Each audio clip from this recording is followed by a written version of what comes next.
ಅಂಬುರುಹಗಳೇತ್ರ ಶ್ರೀ ದುರ್ಗಾಂಬಿಕೆಯ ಬಲಗೋಡು ಭಕ್ತಿಯೊಳಂಬಿಕಾ ಸುತ ವಿಘ್ನರಾಜನ ಪಿರಿದು ಸಂತುದಿದೆ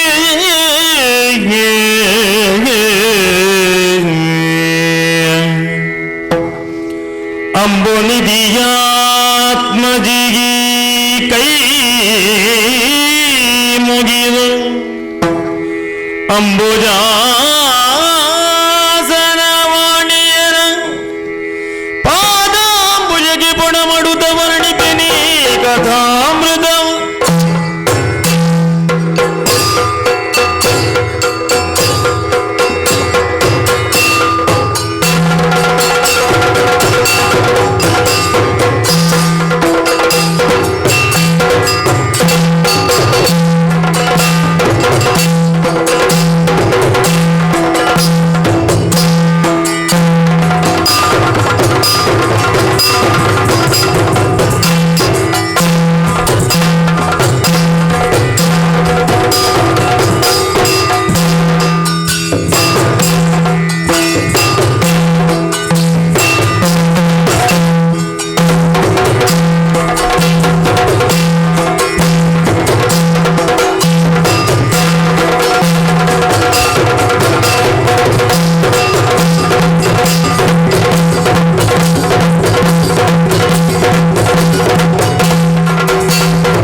ಮರ್ಮವರಿಯದೆ ಬಾಳುವರು ದುಷ್ಕೃತ್ಯದಿಂದ ಮರ್ಮವರಿಯದೆ ಬಾಳುವರು ದುಷ್ಕರ್ಮದಿಂದ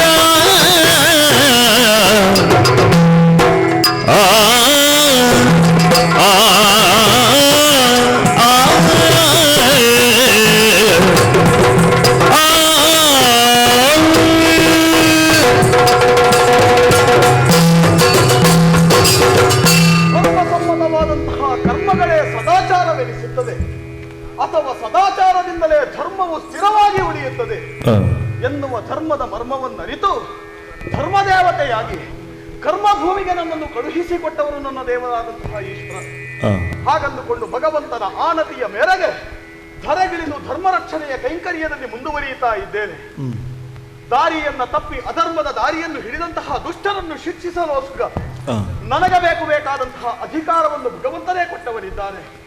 ಈ ನೆಲೆಯಲ್ಲಿ ಇದುವರೆಗೆ ಮುಂದುವರಿದುಕೊಂಡು ಬಂದಿದ್ದೇನೆ. ಒಂದು ಹಂತಕ್ಕೆ ಧರ್ಮ ಇನ್ನೇನೋ ಸ್ಥಾಪನೆಯಾಯಿತು ಎನ್ನುವಲ್ಲಿಗೆ ನಿಟ್ಟುಸಿರನ್ನು ಬಿಡೋಣ ಅಂತ ಆಗಬೇಕಾದ್ರೆ ಲೋಕದಲ್ಲಿ ನಡೆಯುತ್ತಿರುವಂತಹ ಅಧರ್ಮದ ಪರಿಣಾಮದಿಂದ ಉಂಟಾದಂತಹ ಧಗೆ ನನ್ನನ್ನು ಒಮ್ಮಿಂದೊಮ್ಮೆಲೆ ಎಚ್ಚೆತ್ತುಕೊಳ್ಳುವ ಹಾಗೆ ಮಾಡಿಬಿಟ್ಟಿದ್ದಲ್ಲ. ಹಾಗಂದುಕೊಂಡು ಧರೆಯ ಕಡೆಗೆ ಕಣ್ಣು ಹಾಯಿಸ್ತಾ ಇದ್ದೇನೆ. ಏನಿದು ಏನಿದು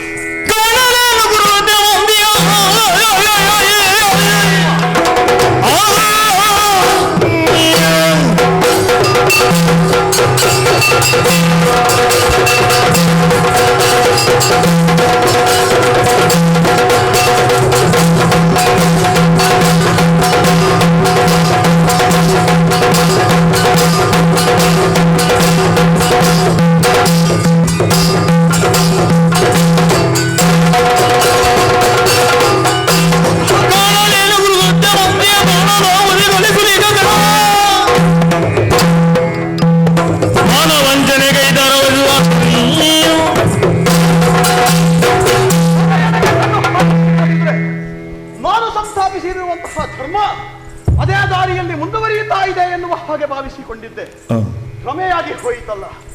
ಹೌದು, ಎಲ್ಲರೂ ಅಧರ್ಮದ ದಾರಿಯಲ್ಲೇ ಹಿಡಿಯುತ್ತಾ ಇದ್ದಾರೆ.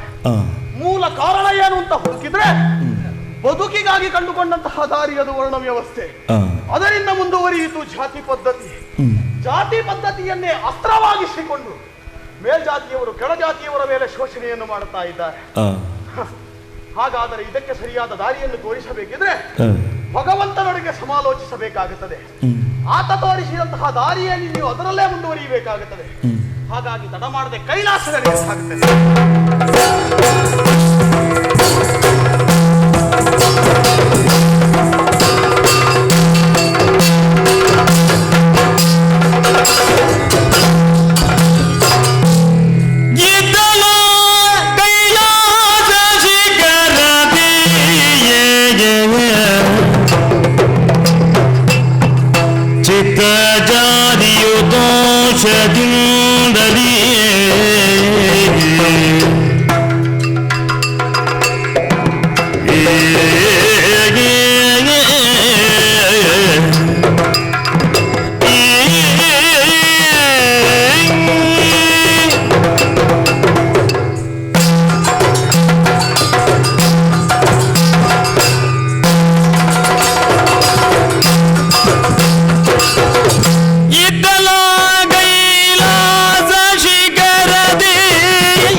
ಭಕ್ತರನು ಹರಸುತ್ತ ಮೆರೆದಾಗ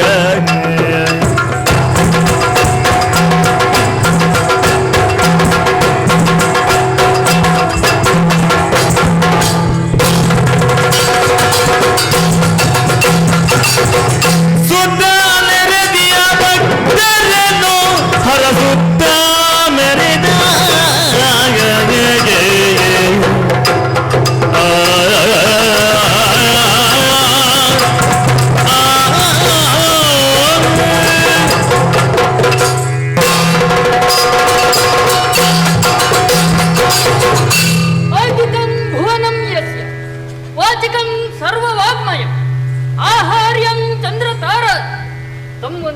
ಸಾತ್ವಿಕಂ ಶಿವ.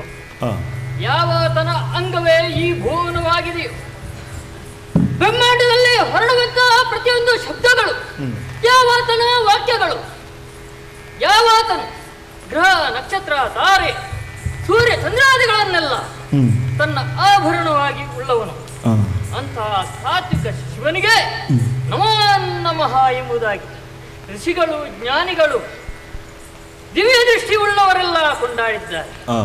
ಹಾಗಿದ್ರೆ ವಿಶ್ವವೇ ನಾನಾಗಿರುವಾಗ ಈ ವಿಶ್ವೇಶ್ವರನಾದ ನಾನು ಈ ರೀತಿಯಾಗಿ ದೇಹವನ್ನು ಯಾಕೆ ಧರಿಸಿದ್ದೇನೆ? ಭಕ್ತರೆಲ್ಲ ಒಂದು ಏಕಾಗ್ರತೆ ಬೇಕು ಎನ್ನುವ ಉದ್ದೇಶಕ್ಕಾಗಿಯೇ ಈ ವೇಷ. ವಿಶ್ವವೇ ನಾನಾಗಿರುವಾಗ ಅವರು ಯಾವುದನ್ನು ಕೇಂದ್ರೀಕರಿಸಿ ಭಕ್ತಿಯನ್ನು ಮಾಡು, ಯಾವುದನ್ನು ನೋಡಿ ಇದು ದೇವರು ಎನ್ನುವುದಾಗಿ ಸಂಕಲ್ಪ ಮಾಡಿ ಪೂಜೆ ಮಾಡುವುದು, ಭಜನೆ ಮಾಡು ಅಥವಾ ಧ್ಯಾನ ಮಾಡು ಸಾಧ್ಯವಿಲ್ವಲ್ವೇ? ಅದಕ್ಕಾಗಿ ಭಕ್ತರಿಗಾಗಿ ಈ ವೇಷ. ತ್ರಿಶೂಲವೇ ನನ್ನ ಆಯುಧ, ಸತ್ವ ರಜ ತಮ ಈ 3 ಗುಣಗಳನ್ನು ಹೊಂದಿರುವಂತಹ ಈ ತ್ರಿಶೂಲವನ್ನು ನಾನು ಧರಿಸಿದ್ದೇನೆ ಯಾಕೆ? ಗುಣಾತೀತನು ನಿರ್ಗುಣನು ಅವ್ಯಕ್ತ ವ್ಯಕ್ತನು ಆದಂತಹ ನಾನು ಭಕ್ತರನ್ನು ಪಡೆಯುವುದಕ್ಕಾಗಿಯೇ ಈ ರೀತಿ ಇದ್ದೇನೆ. ಈ ಕೈಲಾಸಗಿರಿಯಲ್ಲಿ ಬಂದಂತಹ ಭಕ್ತರನ್ನೆಲ್ಲ ಹರಸುತ್ತ ನನ್ನ ಪಾಡಿಗೆ ನಾನಿರುವ ವೇಳೆ ದೂರದೃಷ್ಟಿಯನ್ನು ಹಾಯಿಸುತ್ತೇನೆ, ಯಾರೋ ಬರ್ತಾ ಇರುವ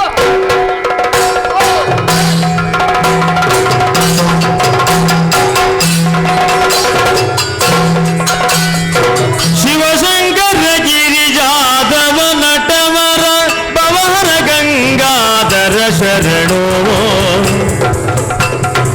ಭುವನವ ತೊರೆಯುವ ಮಹಿಮನೇ, ಭುವನವ ಪೊರೆಯುವ ಮಹಿಮನೆ ದುರಿತವ ಜವತಿ ಹರಸೋ ನಾಗದರನೇ. ಶಿವಶಂಕರ ಗಿರಿಯಾದವ ನಟವರ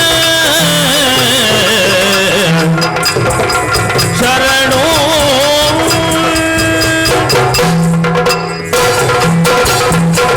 ಹರಶಂಭೋ ಮಹಾದೇವ ವಿಶ್ವೇಶಾಮರ ವಲ್ಲಭ ಶಿವಶಂಕರ ಸರ್ವಾತ್ಮ ನೀಲಕಂಠ ನಮೋಸ್ತುತೆ. ಜಯ ಜಯ ಜಯ ಜಯ. ಮೃಡದು ಬರಸುತ್ತ ನುಡಿದನು ಹರಸುತ್ತ ನುಡಿದನು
ಕಷ್ಟವೇನಾದು ಜಗದಲ್ಲಿ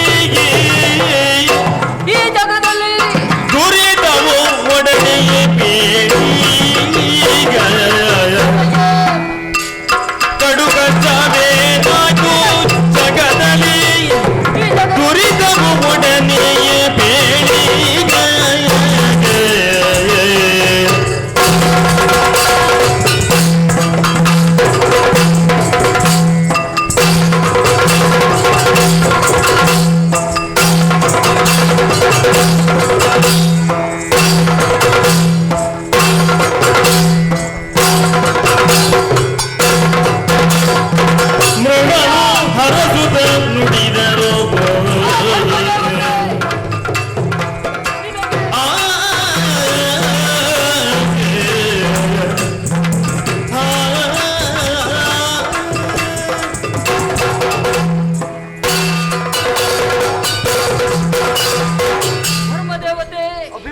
ಅಭಿವಂದಿಸಿಕೊಂಡಿದ್ದೇನೆ ತಂದೆಯೇ. ಶುಭವಾಗ್ಲಿ, ಮಂಗಳವಾಗ್ಲಿ, ಕಲ್ಯಾಣವಾಗ್ಲಿ. ಲೋಕದ ಕಲ್ಯಾಣವನ್ನೇ ಬಯಸ್ತಾ ಇರುವವನ ನಿನ್ನ ಏಳಿಗೆ ನನ್ನ ಗುರಿ. ಧರ್ಮಕ್ಕೆ ಸಾಕಾರ ಮೂರ್ತಿಯಾಗಿ ಧರ್ಮದೇವತೆಯಾಗಿ ನೀನು ಮೆರೆಯುತ್ತಾ ಇದ್ದೆ. ಅಯ್ಯ, ನೀನು ಕ್ಷೇಮವಾಗಿದ್ದರೆ ಲೋಕವೆಲ್ಲ ಕ್ಷೇಮ. ಆದರೆ ಇಂದು ನಾನು ವಿಶೇಷವನ್ನು ಕಾಣ್ತಾ ಇದ್ದೆ.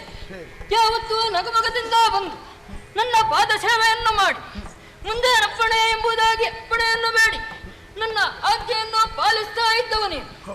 ಆದರೆ ಇಂದೇನಿದು ಜ್ಞಾನವದನಾಗಿರುವೆ, ಏನೋ ಒಂದು ಶೋಕ ನಿನ್ನನ್ನು ಆವರಿಸಿದೆ ಎನ್ನುವುದೇ ನಿನ್ನ ವದನವನ್ನು ನೋಡಿದಾಗ ನನಗೆ ಅರ್ಥವಾಗಿದೆ. ಓ ಧರ್ಮದೇವತೆ, ಏನಾದರೂ ನಿನಗೆ ಅಷ್ಟವದಿಲ್ಲ, ನನ್ನಿಂದ ಪರಿಹಾರ ಬೇಕು. ನನ್ನ ಆಶೀರ್ವಾದ ಸದಾಕಾಲ ನಿನ್ನ ಮೇಲೆ ಇರುವಾಗ ನಿನಗೆ ಯಾವ ತರ ದುಃಖ ಹೇಳಯ್ಯ. ನಗುಮುಗದಲ್ಲಿ ಬರಬೇಕಾದ್ರೆ ಮನಸ್ಸಿನಲ್ಲಿ ಸಂತೋಷ ಅನ್ನುವುದು ಬೇಕು. ಸಂತೋಷವನ್ನು ಕಳೆದುಕೊಂಡಿದ್ದೇನೆ. ನನ್ನ ಕಾರ್ಯಕ್ಷೇತ್ರವನ್ನು ಕಂಡು ನಾನು ಅಳುತ್ತಾ ಇದ್ದೇನೆ ತಂದೆ. ಯಾಕೆ? ಕಾರಣ ದೇವ ಕೇಳು ರಜತ ಗಿರಿಪದಿಗೆ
ಸಾವು ನೋವು ತುಂಬಿ ಹೋದು ಮುಂದಕ್ಕೆ ಸೇರಿಕೊಂಡು ಪಾಪ ಕಾರ್ಯ ಸಾವು ನೋವು ತುಂಬಿ ಹೋದು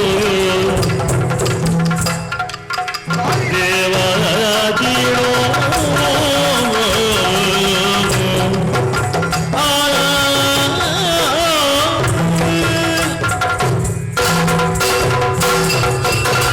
ರಜತಗಿರಿ ವಾಸನೆ ಧರ್ಮದೇವ ಬೆಳ್ಳಿ ಬೆಟ್ಟದಲ್ಲಿರುವಂತಹ ನಿನ್ನನ್ನು ಕಂಡವರೇ ಅರ್ಥವಿಸಿಕೊಳ್ಳಬೇಕು ಬದುಕು ಅಂದರೆ ಏನು ಎನ್ನುವ ಹಾಗೆ ಆ, ಜಗತ್ತಿಗೆ ಹತ್ತಿರದ ದೇವತೆ ನೀನು. ನಿನ್ನ ಧರಿಸಿರುವಂತಹ ವಸನವನ್ನು ಕಂಡಾಗಲೇ ಒಂದಷ್ಟು ನೀತಿಯನ್ನ ಸಾರಿ ಹೇಳುತ್ತದೆ ಭಾವುಕ ಭಕ್ತರಿಗೆ. ತಲೆಯಲ್ಲಿರುವಂತಹ ಓಷಾಧೀಶನನ್ನು ಧರಿಸಿಕೊಂಡವನೇ ನಮ್ಮವರೆಲ್ಲರ ಆರೋಗ್ಯವನ್ನು ಕಾಪಾಡಿಕೊಳ್ಳಬೇಕು. ಅರ್ಥಾತ್ ಔಷಧಿಯನ್ನು ನೀಡಬಲ್ಲಂತಹ ಚಂದ್ರನನ್ನು ಧರಿಸಿಕೊಂಡಿರುವಂತಹ ನೀನು ಆರೋಗ್ಯಕರವಾದ ಬದುಕನ್ನು ನೀವೆಲ್ಲರೂ ಸಾಧಿಸಬೇಕು. ಅದು ಕೇವಲ ದೈಹಿಕವಾದದ್ದು ಮಾತ್ರವಲ್ಲ, ಮಾನಸಿಕವಾಗಿಯೂ ಎಲ್ಲರೂ ಆರೋಗ್ಯವಂತರಾಗಬೇಕು ಅನ್ನುವುದನ್ನು ನೀನಲ್ವೇ ತೋರಿಸಿಕೊಟ್ಟವನು. ಬದುಕಿಗೆ ಅಗತ್ಯವಾಗಿರುವಂತಹ ನೀರನ್ನೇ ಗಂಗೆಯ ಮೂಲಕ ಭೂಲೋಕಕ್ಕೆ ಹರಿಯಬಿಟ್ಟವನಿದ್ದೀಯೇ. ಸರ್ಪವನ್ನು ಧರಿಸಿಕೊಳ್ಳುವ ಮೂಲಕ, ವ್ಯಾಘ್ರ ಚರ್ಮಾಂಬರಧಾರಿಯಾಗುವ ಮೂಲಕ ಕೋಪವನ್ನೋ ರೌದ್ರವನ್ನೋ ನಿಗ್ರಹಿಸುವುದಕ್ಕೆ ನೀನು ಶಕ್ತ. ಈ ದಾರಿಯಲ್ಲೇ ನೀವೆಲ್ಲರೂ ಮುನ್ನಡೆಯಿರಿ ಎನ್ನುವ ಹಾಗೆ ಸಂದೇಹವನ್ನು ಕೊಟ್ಟೆ. ಅದು ಬೆಳ್ಳಿ ಬೆಟ್ಟವನ್ನು ನೋಡಿದಾಗ ಹಿಮದಿಂದ ಆವೃತವಾದಂತಹ ಈ ಬೆಳ್ಳಿ ಬೆಟ್ಟ ಅದು ಬಿಳಿಯ ಬೆಟ್ಟವೂ ಹೌದು. ಬಿಳಿ ಎನ್ನುವಂತಹದ್ದು ಶಾಂತಿಯ ಸಂಕೇತ. ಶಾಂತಿಯ ಧಾಮವಾದಂತಹ ಈ ಕೈಲಾಸವೇ ಲೋಕಕ್ಕೆ ಆದರ್ಶವಾಗಿ ಕಾಣಸಿಗಬೇಕು.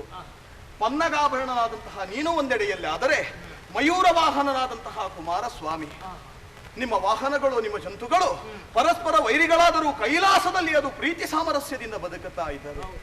ಜಗತ್ತೂ ಕೂಡ ಈ ಕೈಲಾಸವನ್ನೇ ಆದರ್ಶವಾಗಿಟ್ಟುಕೊಂಡು ಸಾಗಬೇಕು ಎನ್ನುವ ನೆಲೆಯಲ್ಲಿ ಆದರ್ಶ ದಾಂಪತ್ಯವನ್ನು ಆದರ್ಶ ಕುಟುಂಬವನ್ನು ಲೋಕಕ್ಕೆ ಸಾರಿ ಹೇಳಿದವ ನೀನಲ್ವೇ ತಂದೆ. ಈ ನೆಲೆಯಲ್ಲಿಯೇ ನನ್ನನ್ನು ಧರ್ಮರಕ್ಷಣೆಗಾಗಿ ಲೋಕಕ್ಕೆ ಕಳುಹಿಸಿಕೊಟ್ಟವನು ನಾನು. ನೀನು ಕೊಟ್ಟಂತಹ ಕಾರ್ಯವನ್ನು ನಿರ್ವಹಿಸುವುದರಲ್ಲಿ ನಾನು ಸೋತು ಹೋಗಿದ್ದೇನೆ. ಹಾಗಾಗಿ ಮಾನವದನಾಗಿ ನಿನ್ನೆಡೆಗೆ ಬಂದವನಿದ್ದೇನೆ ತಂದೆ. ಕಾರಣ ಬೇರೇನೂ ಅಲ್ಲ, ಭೂಲೋಕದಲ್ಲಿ ಧರೆಯಲ್ಲಿ ಧರ್ಮವನ್ನ ಉದ್ಧರಿಸುವುದಕ್ಕಾಗಿ ಯುಗ ಯುಗಗಳಲ್ಲಿ ಅವತಾರ ಪುರುಷನಂತೆ ಕಾಣಿಸಿಕೊಂಡವ ನೀನು. ಕಲಿಯುಗವಾದುದರಿಂದ ಅದು ಸಾಧ್ಯವಿಲ್ಲ ಎನ್ನುವಂತಹ ನೆಲೆಯಲ್ಲಿ ನನ್ನನ್ನು ಕಳುಹಿಸಿಕೊಟ್ಟವ. ಆದರೆ ಧರೆಯ ಧರ್ಮವನ್ನು ನಮ್ಮವರು ಪಾಲಿಸಲಿಲ್ಲ. ಒಂದೊಮ್ಮೆಗೆ ಧರ್ಮ ಸಂಸ್ಥಾಪನೆಯಾದರೂ ಕೂಡ ಮದೋನ್ಮತ್ತರಾದಂತಹ ಜನಗಳು ಬದುಕುವ ದಾರಿಯಲ್ಲಿಯೇ ಅಧರ್ಮದ ದಾರಿಯನ್ನು ಹಿಡಿಯುವುದಕ್ಕೆ ಮುಂದಾದರು. ತಮ್ಮ ಬದುಕಿನ ನಿರ್ವಹಣೆಗಾಗಿ ಜಾತಿಯನ್ನು ಆಯ್ಕೆ ಮಾಡಿಕೊಂಡಂತಹ ಜನಗಳೇ ಜಾತಿಯಲ್ಲಿ ಮೇಲ್ಜಾತಿ ಕೆಳಜಾತಿ ಎನ್ನುವುದನ್ನು ಸ್ಥಾಪಿಸಿಕೊಂಡು ಕೆಳವರ್ಗದವರ ಮೇಲೆ ಶೋಷಣೆ ಮಾಡುತ್ತಾ ಅಧರ್ಮದ ದಾರಿಯನ್ನು ಹಿಡಿದಿದ್ದಾರೆ ತಂದೆ. ಬೇರೆ ದಾರಿ ಕಾಣದೆ ನಿನ್ನಡೆಗೆ ಬಂದಿದ್ದೇನೆ.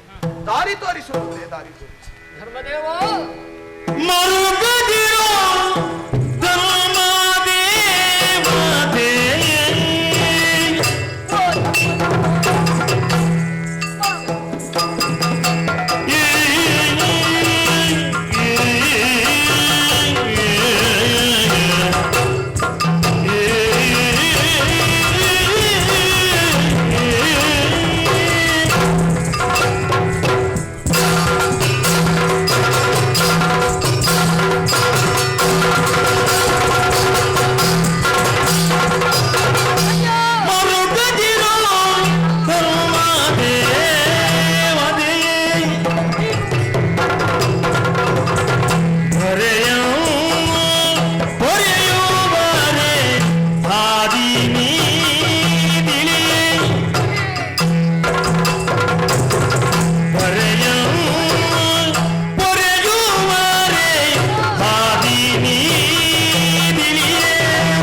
ಮತ್ಸರವು ಸಂದು ಮುರಿದಾಪ ಮತ್ಸರವು ಸಂದು ಉಜ್ಜಾನ ಹರಿಯೇ ಬರುವ ಮಹಿಮನ ಮುಂದು ಉಜ್ಜಾನ ಹರಿಯೇ ಬರುವ ಮಹಿಮನ ಮುಂದು ಮರುಗದಿರು ಧರ್ಮದೇವತೆಯೇ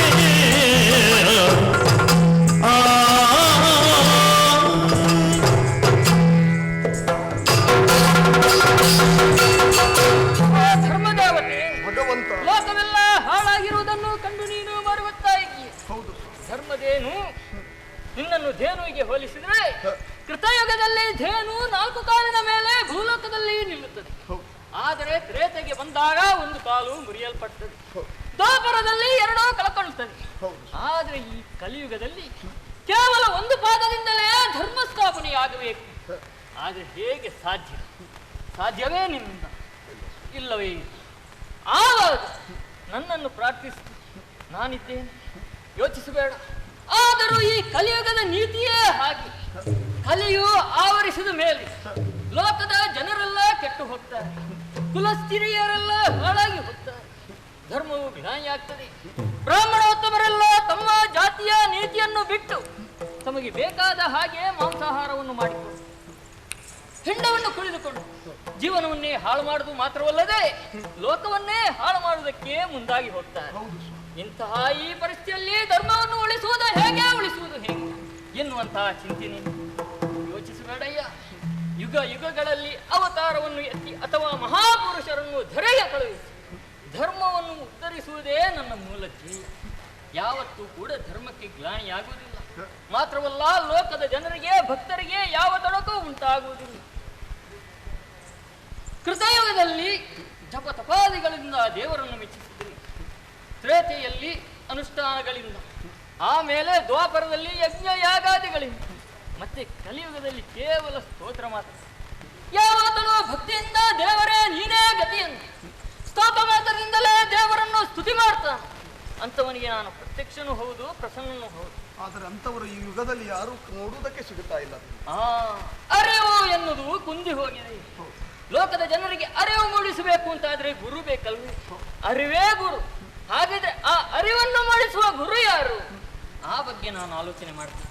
ನೀನು ವ್ಯರ್ಥ ಪಡಬೇಡ. ಕಾಲ ಯಾವಾಗಲೂ ಬದಲಾವಣೆಯನ್ನು ಬಯಸ್ತಾ ಇರ್ತದೆ. ನಿರಂತರ ಹರಿಯುವ ನದಿಯ ಹಾಗೆ ಕಾಲ ಹರಿದುಕೊಂಡು ಹೋಗಿ ಮಹಾಸಾಗರವನ್ನು ಸೇರಿಸಿ. ಯೋಚಿಸಬೇಡ. ಧರ್ಮವನ್ನು ಉಳಿಸುವ ಬಗ್ಗೆ, ನಿನ್ನನ್ನು ರಕ್ಷಿಸುವ ಬಗ್ಗೆ ನಾನು ಆಲೋಚನೆಯನ್ನು ಮಾಡ್ತೇನೆ. ನೀನು ಇದ್ದುಕೋ ಇದ್ದುಕೋ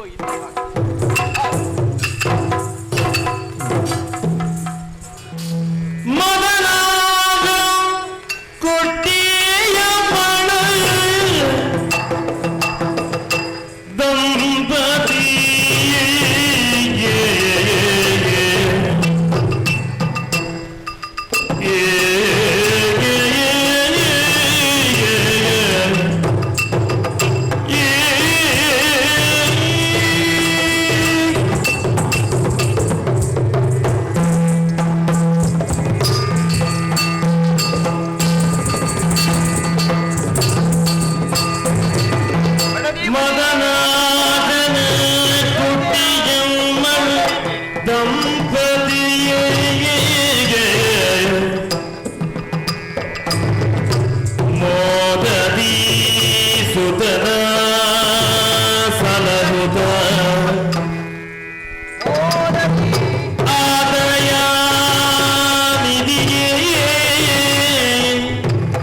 ನಾರಾಯಣ ಪೆಸರಿತು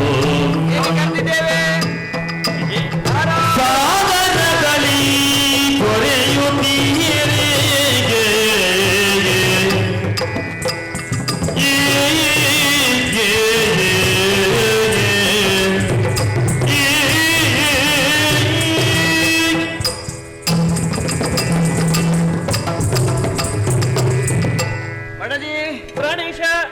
ಮಾನವನೊಬ್ಬನ ಜೀವನ ಅನುಶಾಸನಬದ್ಧವಾಗಿ ಸಾಗಬೇಕೆಂದಾದರೆ ನದಿಯೊಂದು ಹೇಗೆ ತನ್ನ ಇಕ್ಕೆಲವನ್ನು ಮೀರದೆ ಆ ದಡಗಳ ಮಧ್ಯೆ ಸಾಗಿ ಅವಿನಾಶಿಯಾದ ಸಮುದ್ರವನ್ನು ಸೇರುತ್ತದೆಯೋ ಮಾನವನ ಬದುಕು ಹಾಗಾಗಬೇಕು. ಸರಿ. ತನ್ನ ಜೀವನಕ್ಕೆ ಶಿಸ್ತನ್ನು ಹಾಕಿಕೊಂಡು ಆ ಮೂಲಕವಾಗಿ ಸಾಗರವೆನ್ನುವಂತಹ ಭಗವಂತನನ್ನು, ಅವಿನಾಶಿಯಾದ ಭಗವಂತನನ್ನು ಸೇರುತ್ತಾನೆ.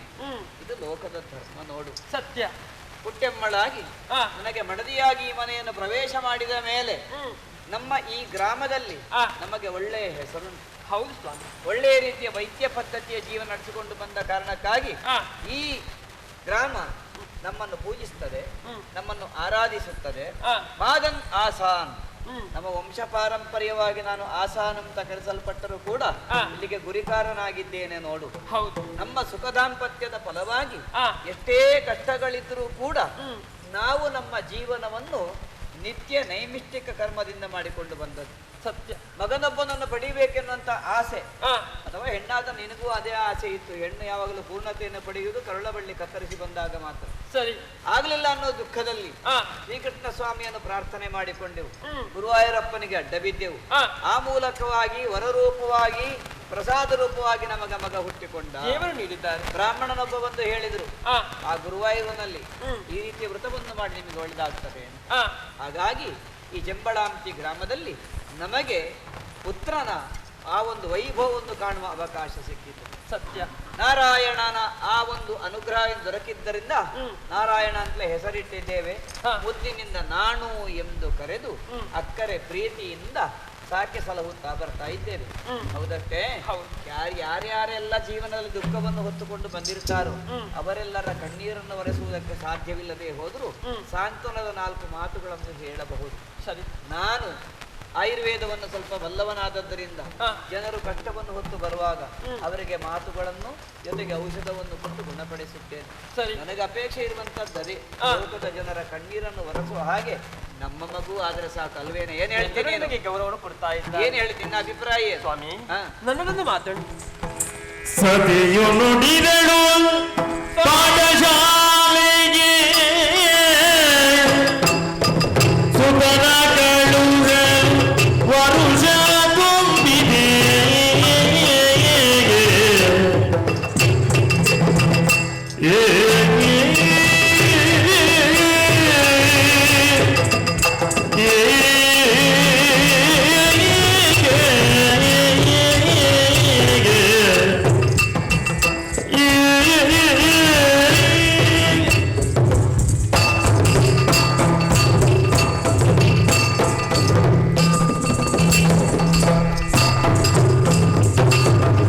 ಸತಿಯು ನುಡಿದಳು ಪಾಠಶಾಲೆಗೆ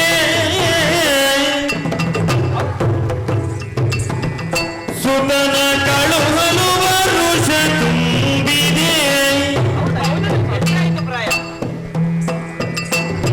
ಪಥಿಕರಿಸುವ ಗುರುವು ಯಾರೆಂದೆನುದಾಗಿ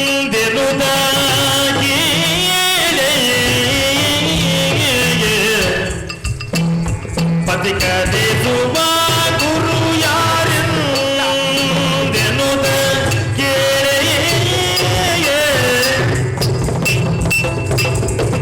ಸತಿಯು ನುಡಿದಳು ಪಾಠಶಾಲೆಗೆ ಸುತನ ಕಳುವಲು ವರುಷ ತುಂಬಿದೆ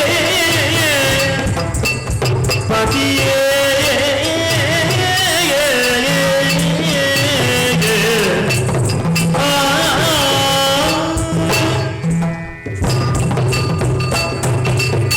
ಪ್ರಾಣೇಶ್ವರ, ಮತ್ತೊಮ್ಮೆ ಮಗದೊಮ್ಮೆ ನಿಮ್ಮ ಪವಿತ್ರವಾದ ಪಾದಕ್ಕೆ ನೆರಗಿದ್ದೇನೆ. ಎದ್ದೇಳು ಎದ್ದೇಳು. ಪ್ರಾಣೇಶ, ಪತಿಯ ಸೇವೆಯಲ್ಲಿ ಪರಾಕಾಷ್ಠೆಯನ್ನು ಕಂಡಿದ್ದೇನೆ. ಸತ್ಯ. ಪ್ರತಿನಿತ್ಯವೂ ನಿಮ್ಮ ಸೇವೆಯನ್ನು ಮಾಡುತ್ತಾ ಇದ್ದೇನೆ. ಮದುವೆಯಾಗಿ ಅದೆಷ್ಟೋ ಕಾಲ ಕಳೆದು ಹೋಯಿತು. ಹಾ. ದಾಂಪತ್ಯ ಜೀವನವನ್ನು ಸಾಗಿಸ್ತಾ ಇದ್ದೇವೆ. ಸರಿ. ಒಂದು ರೀತಿಯ ದುಃಖ ನಮ್ಮಲ್ಲಿತ್ತು. ಹಾ. ಆ ದುಃಖವೆಲ್ಲವೂ ಮಾಯವಾಗಿ ಹೋಯಿತು. ದೇವರ ದಯೆಯಿಂದ. ದೇವರ ದಯದಿಂದಾಗಿ ಪ್ರಸಾದ ರೂಪವಾಗಿ ಮಗನನ್ನು ಕೊಟ್ಟಿದ್ದಾರೆ. ಪುತ್ರ ರತ್ನ ಬೆಳೆಯುತ್ತಾ ಇದ್ದಾನೆ. ಸರಿ. ಬೆಳಗುತ್ತಾ ಇದ್ದಾನೆ, ಬೆಳೆಯುತ್ತಾ ಇದ್ದಾನೆ ಮಾತ್ರ ಅಲ್ಲ, ಎಲ್ಲರಿಗೂ ನಾನು ಅಂದ್ರೆ ಬಹಳ ಪ್ರೀತಿ. ಎಲ್ಲರ ಆಚೆ ಮನೆ ಈಚೆ ಮನೆ ಬಿಡು, ಹಾ. ಊರಿಗೆ ಊರೇ ಬಂದು ಅವನನ್ನು ಯಾವಾಗಲೂ ಮಾತನಾಡಿಸಿ ಹೋಗ್ಲಿಕ್ಕೆ ಹ್ಮ್. ಜನ ಸಾಲುಗಟ್ಟಿ ನಿಲ್ತಾರೆ. ಹೌದು ಸ್ವಾಮಿ, ಹಾ. ಎಲ್ಲರೂ ಸಂತೋಷದಲ್ಲಿ ಇದ್ದಾರೆ. ಸರಿ. ಹಾ. ನನ್ನ ಮುಖದಲ್ಲಿ ಒಂದು ದುಃಖ, ಏನು ಬೇರೆ ಯಾವುದಲ್ಲ. ಹಾ. ಚಿಂತೆಗೂ ಚಿತೆಗೂ ಕೇವಲ ಬಿಂದು ಮಾತ್ರ ವ್ಯತ್ಯಾಸವಂತ ಹೇಳ್ತಾರೆ. ಚಿಂತೆ ಎಂಬುದು ಜೀವಂತವಾದಂತಹ ಶರೀರವನ್ನೇ ಸುಡಲ್ಪಡ್ತದೆ. ಚಿತೆ ಎಂಬುದು ಶೂನ್ಯವಾದಂತಹ ಶರೀರವನ್ನು ಸುಡುತ್ತದಂತೆ. ಸರಿ. ಸುಖದಲ್ಲಿದ್ರೂ ಕೂಡ ಚಿಂತೆಯೊಂದು ನನ್ನ ಬಾಧಿಸ್ತಾ ಇದೆ. ನಿನಗೆ ಚಿಂತೆ ಬರಬಾರ್ದು, ನೀನು ಚಿಂತಾಭಾರದಿಂದ ಕುಸಿಯಬಾರದು ಅಂತ ನಾನು ಯಾವಾಗಲೂ ಕಾಯುವವ. ಏನಂತದ್ದು ಹುಟ್ಟಿಕೊಂಡಿತ್ತು, ಸ್ಥಾನವನ್ನು ಹೊಂದಬೇಕು. ನಮ್ಮ ಮನೆಯ ಅಂದ್ರೆ ನಮ್ಮ ಆಸಾನ ಕುಟುಂಬದ ಆ ಹೆಸರನ್ನು ಉಳಿಸುವವನಾಗಬೇಕು. ತಂದೆ ತಾಯಿಗಳು ಮಕ್ಕಳನ್ನು ಪಡೆಯುವುದು ಯಾಕೆ, ಮೈಯ ತೀಟೆಯನ್ನು ತೀರಿಸುವುದಕ್ಕಾಗಿ ಅಲ್ವಲ್ಲ. ಖಂಡಿತವಾಗಿ ನಮ್ಮ ವಂಶದ ಹೆಸರನ್ನು ಘನಸ್ಥಿಕೆಯನ್ನು ಮುಂದೆ ಉಳಿಸುವ ಬಾಳಿಸುವ ಹೊಣೆಗಾರಿಕೆಯನ್ನು ಅವನ ಹೆಗಲಿಗೆ ವರ್ಗಾಯಿಸಿದ್ರೆ ನಮ್ಮದಾದಂತ ಹೊಣೆ ಸಂತು ಹೋಗುತ್ತದೆ. ಸತ್ಯ. ಅದು ಸತ್ಯವೇ ನೀನು ಹೇಳಿದ್ದು. ಮತ್ತೆ ನೀನು ಹೇಳಿದ ಹಾಗೆ ಮಕ್ಕಳಿಗೆ ಯೋಗ್ಯ ಕಾಲಕ್ಕೆ ಶಿಕ್ಷಣವನ್ನು ಪಡೆದಿದ್ದರೆ ತಂದೆ ತಾಯಿಗಳಿಗೆ ಶತ್ರುಗಳಂತೆ. ಅವರೇ ವಿರೋಧಿ ಸ್ಥಾನದಲ್ಲಿ ನಿಲ್ತಾರೆ. ಹಾಗಾಗಿ ನಮ್ಮ ಮಗುವಿಗೆ ಸರಿಯಾದ ಶಿಕ್ಷಣವನ್ನು ಕೊಡದೆ ನಾವು ಶತ್ರುಗಳಾಗಬಾರದು. ಕೊಡಬೇಕಾಗಿದೆ. ಮಗನಿಗೆ ವಿದ್ಯಾಭ್ಯಾಸ ಕೊಡಿಸಬೇಕು ಅನ್ನೋ ಯೋಚನೆ ನನಗೂ ಬಹಳ ಮನಸ್ಸಿನಲ್ಲಿದೆ. ಆದ್ರೆ ಕಷ್ಟ ಆದದ್ದು ಏನಂದ್ರೆ ಮಗುವನ್ನು ಈಗಲೇ ಗುರುಮಠಕ್ಕೆ ಕಳಿಸಿಕೊಟ್ಟು ನಾಳೆ ನೀನು ಆಗಾಗ ಹೋಗಿ ನನಗೆ ಮಗುವನ್ನು ನೋಡಬೇಕು ಅಂತ ಕೂತ್ಕೊಂಡ್ರೆ ಆ ವ್ಯಾಮೋಹ ಇದೆಯಲ್ಲ ಅದು ಕತ್ತರಿಸಲ್ಪಡಬೇಕು. ಅದಕ್ಕೆ ನಿಧಾನವಾಗಿ ನಿನಗೊಂದಷ್ಟು ಮನಸ್ಸು ಸ್ಥಿಮಿತಕ್ಕೆ ಬರಲಿ ಅಂತ ನಾನು ಸುಮ್ಮನಾದದ್ದು. ಯೋಚನೆ ಮಾಡಿದ್ದೇನೆ ನನ್ನ ಬಗ್ಗೆ ಯೋಚನೆ ಮಾಡಿದ್ದೆ. ಹೌದು, ಸರಿ. ಕೆಲವು ತಾಯಂದರಿಗೆ ಹಾಗೆ ಆಗುದು.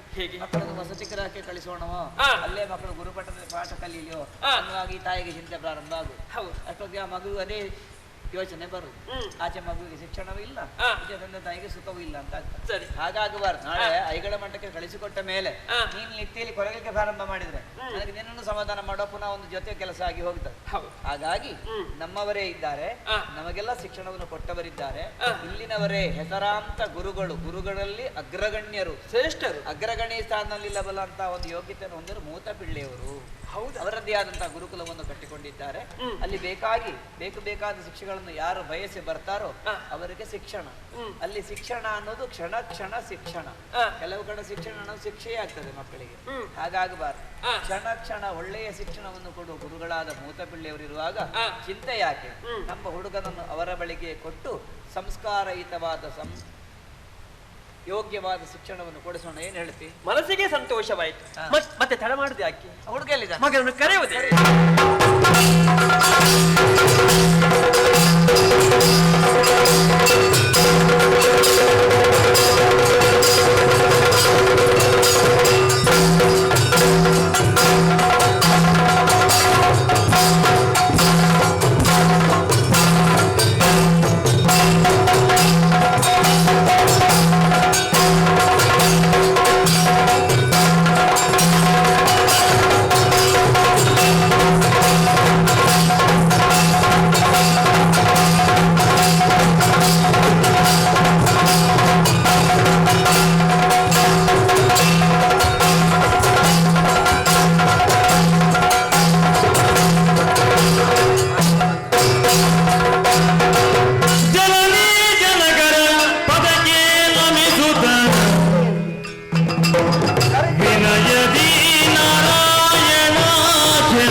ನಾರಾಯಣ, ನಮಿಸಿದ್ದೇನೆ. ಶುಭವಾಗಲಿ. ಜನನಿ ಮಗನೇ, ವಂದಿಸಿಕೊಂಡಿದ್ದೇನೆ. ಶುಭವಾಗಲಿ ಮಗನೇ. ನಾರಾಯಣ ಅಖ್ಯ ಎನ್ನುವಂತಹ ಹೆಸರನ್ನು ನನಗೆ ಇರಿಸಿದ್ದೀರಿ.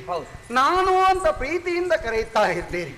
ತಂದೆಯವರೇ, ಈ ಸಂದರ್ಭದಲ್ಲಿ ನೀವು ನನ್ನನ್ನು ಪ್ರೀತಿಯಿಂದ ಕರೆದಾಗ ನಿಮ್ಮ ಬಳಿಗೆ ಓಗೊಟ್ಟು ಬಂದಿದ್ದೇನೆ. ಸರಿ, ಏನೋ ವಿಶೇಷವಾದಂತಹ ವಿಚಾರವು ಇರಬಹುದೇ ಎನ್ನುವಂತಹ ಕುತೂಹಲ. ಈ ಪ್ರಪಂಚದಲ್ಲಿ ಬದುಕು ಹಾಗೇ ಇರಬೇಕೆಂದು ನೀವು ಹೇಳಿದವರು ತಾನೆ. ಪ್ರಜ್ಞಾನವ ನವೋನ್ಮೇಷ ಶಾಲಿನಿ ಬುದ್ಧಿ ಪ್ರತಿಭಾ ಅಂತ ಹೇಳಿದ್ದೀರಿ.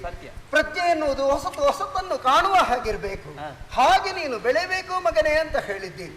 ಹಾಗಾಗಿ ತಂದೆಯವರೇ, ಓ. ನಿಮ್ಮ ಮುಖವನ್ನು ನೋಡಿದ್ರೆ, ಹಾ. ಅಮ್ಮನ ಮುಖಾವಲೋಕನ ಮಾಡಿದ್ರೆ, ಹಾ. ಏನೋ ಒಂದು ಮನಸ್ಸಿನಲ್ಲಿ ಹೊಸತನ ಹೊಳೆದಿದೆ ಎನ್ನುವುದು ನನಗೆ ಅನಿಸುತ್ತಾ ಇದೆ. ಹಾ. ನನ್ನನ್ನು ಕರೆದಿರಲ್ಲ, ಹೌದು. ಏನು ಕಾರಣ ಹೇಳುವಿರಾ? ಕಾರಣ ಉಂಟು ಮಗನೇ, ಏನಪ್ಪ? ಬಲವಾದ ಕಾರಣ. ಹಾ. ನಿನ್ನ ಶ್ರೇಯೋಭಿವೃದ್ಧಿಯನ್ನು ದೃಷ್ಟಿಯಲ್ಲಿರಿಸಿಕೊಂಡು ಹಾ. ನಿನ್ನ ಮುಂದಿನ ಜೀವನದ ಬಗ್ಗೆ ನಾವು ಯೋಚಿಸುವ ತೀರ್ಮಾನಕ್ಕೆ ಬಂದಿದ್ದೇವೆ. ಹಾ ಹಾ. ಒಪ್ಪಿಕೊಳ್ಳುತ್ತೀಯ ಕಂದ? ನೀವು ಏನನ್ನು ಹೇಳುತ್ತೀರಾ, ಹಾ. ಏನನ್ನು ಮಾಡಬೇಕೆಂದು ನನಗೆ ಆಜ್ಞಾಪಿಸಿದ್ದೀರಾ, ಹಾಗೆಯೇ ಮುನ್ನಡೆಯುತ್ತೇನೆ. ಮನೆಯಲ್ಲಿ ನಾವು ಕೊಡುವ ಶಿಕ್ಷಣ ಹಾ. ಅದು ಸೀಮಿತವಾದದ್ದು ಮತ್ತು ಇಷ್ಟೇ ಕೊಡ್ಲಿಕ್ಕೆ ಸಾಧ್ಯವಾಗುವುದು. ಪ್ರೀತಿ ಆದರೆ ಅಕ್ಕರೆಯೂ ಇರುತ್ತದೆ ತಾನೆ. ಇರ್ತದೆ. ಇದಕ್ಕಿಂತ ಹೆಚ್ಚಿನ ಹಾ. ಶಿಕ್ಷಣವನ್ನು ನೀನು ಮೌಲ್ಯಾಧಾರಿತವಾಗಿ ಪಡೆಯಬೇಕು, ಜೀವನ ಮೌಲ್ಯಯುತ ಆಗಬೇಕು ಹಾ. ಎನ್ನುವ ದೊಡ್ಡ ಕಲ್ಪನೆಯಿಂದ ನಾನು ಬೆಳೆಸ್ತಾ ಇದ್ದೇವೆ. ಓಹೋ. ಹಾಗಾಗಿ ಹಾ. ನಿನ್ನನ್ನು ನಮ್ಮ ಗುರುಗಳಾದಂತ ಹಾ. ಪಿಳ್ಳೆವರೆಗೆ ಬಳಿಗೆ ಕರ್ಕೊಂಡು ಹೋಗಿ ಹ್ಮ್. ಶಿಕ್ಷಣ ಕೊಡಿಸಬೇಕು ಅಂತ ಇದ್ದೇವೆ. ಹಾಗೆಯೇ ಆಗಲಿ. ಮನೆಯಿಂದ ದೂರ ಆಗಬೇಕು, ಹ್ಮ್. ಮನಸ್ಸನ್ನು ವಿದ್ಯಾಲಯದಲ್ಲಿ ನೆಡಬೇಕು, ಹಾ. ಗುರುಗಳಲ್ಲಿ ಭಕ್ತಿ ಇರಿಸಬೇಕು, ಹ್ಮ್. ಶ್ರದ್ಧೆಯಿಂದ ವಿದ್ಯಾಭ್ಯಾಸವನ್ನು ಮಾಡಬೇಕು. ಸರಿ.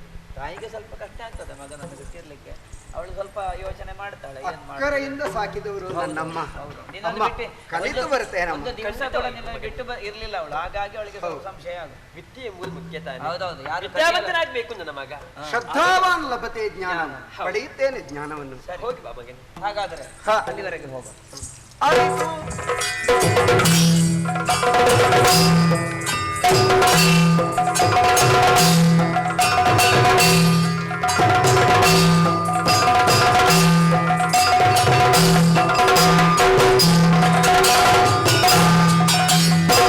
ಗುರುವರ್ಯ, ವಂದಿಸಿಕೊಂಡಿದ್ದೇವೆ. ಒಳ್ಳೇದಾಗ್ಲಿ. ಇವ ನಮ್ಮ ಹುಡುಗ ನಾರಾಯಣ ಅಂತ ಹೆಸರು. ಹೊಸ ಅಭ್ಯರ್ಥಿಯ ಹರಸಿ ಗುರುದೇವ. ಆಗ್ಲಿ ಒಳ್ಳೇದಾಗ್ಲಿ. ನಮ್ಮಲ್ಲೊಂದು ಪ್ರಾರ್ಥನೆ ಉಂಟು. ಏನಂತೆ? ನಮ್ಮ ಮಗುವನ್ನು ಹಾ. ಈ ವಯೋಮಾನದಲ್ಲಿ ಹಾ. ತಮ್ಮ ಬಳಿಯಲ್ಲಿ ಬಿಟ್ಟು ಹಾ. ಅವನಿಗೆ ಉನ್ನತ ಶಿಕ್ಷಣ ಸಿಗುವ ಹಾಗೆ ಒಂದು ವ್ಯವಸ್ಥೆ ಮಾಡಬೇಕು. ಆಗ್ಲಿ. ಕಲಿಯುವುದರಲ್ಲಿ ಸ್ವಲ್ಪ ಮುಂದೆ ಇದ್ದಾನೆ, ಹಾ. ಆದರೆ ನಿಮ್ಮ ಮಾರ್ಗದರ್ಶನ ಸಿಕ್ಕಿದ್ರೆ ಹಾ. ಇವನು ಪ್ರಶಾಂತ ನಕ್ಷತ್ರವಾಗಿ ಬೆಳಗುವುದರಲ್ಲಿ ಸಂಶಯ ಇಲ್ಲ ಅಂತ ನನ್ನ ಒಳಮನಸ್ಸು ಹೇಳ್ತದೆ. ಒಳಗಿಂದ ಹೇಳ್ತಾವ. ನಿಮಗೆ ಅವನ ಮುಖವನ್ನು ನೋಡುವಾಗ ಗೊತ್ತಾಗ್ತದೆ. ಹಾ. ಯಾಕಂದ್ರೆ ಬಲ್ಲವರಿಗೆ ತುಂಬಾ ಹೇಳಬೇಕು ಅಂತಿಲ್ಲ, ಹಾ. ಎಲ್ಲ ತಿಳಿದಿರ್ತದೆ. ಹಾ. ಅದನ್ನು ಮತ್ತೆ ಬೇಕಾದ ಹಾಗೆ ಅವರು ಬಳಸಿಕೊಳ್ತಾರೆ. ಮುಖ ನೋಡುವಾಗ ಗೊತ್ತಾಗ್ತದೆ. ಈ ಮಗುವನ್ನು ಹಾ. ಜ್ಞಾನದಿಂದ ಹಾ. ಬೆಳಗುವ ಹಾಗೆ ಹಾ. ಮಾಡಬೇಕು ಅಂತ ಪ್ರಾರ್ಥನೆ ಸ್ವಾಮಿ. ಶಿಷ್ಯನಾಗಿ ಸ್ವೀಕಾರ ಮಾಡಬೇಕು. ಸ್ವೀಕಾರ ಮಾಡಿದ್ದೇನೆ. ಹಾ. ಯಾವುದೇ ಚಿಂತೆ ಅಗತ್ಯವೂ ಇಲ್ಲ. ಹಾ. ಕಲಿಬಹುದಲ್ಲ. ಕಲಿತೇನೆ ಗುರುಗಳೇ. ಆಗ್ಲಿ.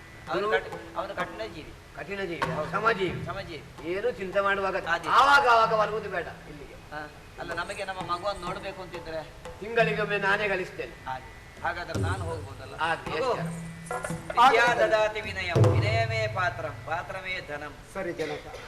ಚೆನ್ನಾಗಿ ಹೆಸರು ಹೇಗೆ ಅಂತ ಹೇಳಿದ್ರೆ ನಾನು ಅಂತ ಕರೆಯುತ್ತಾ ಇದ್ದಾರೆ. ನಾನು. ನಾರಾಯಣ ಎನ್ನುವುದು ನನ್ನ ಹೆಸರು. ಆಗ್ಲಿ ಒಳ್ಳೇದಾಗ. ನಮ್ಮಲ್ಲಿ ಕೆಲವು ಮಂದಿ ಇದ್ದಾರೆ, ಹಾ. ಎಚ್ಚರ ವಹಿಸಬೇಕು, ಯಾವುದೇ ಗಲಾಟೆಗೆ ಆಸ್ಪತ್ರೆ ಕೊಡಬಾರದು. ಎಲ್ಲ ಗುರುಗಳೇ. ಆಗ್ಲಿ ಒಳಗೆ ಹೋಗು.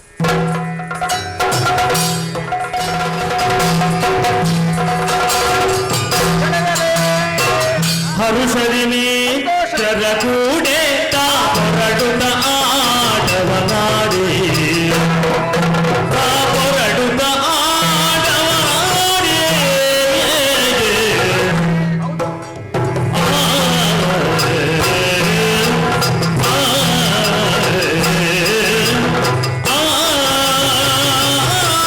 ಆ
ತೊಂದನ ದಿನ್ನತೆ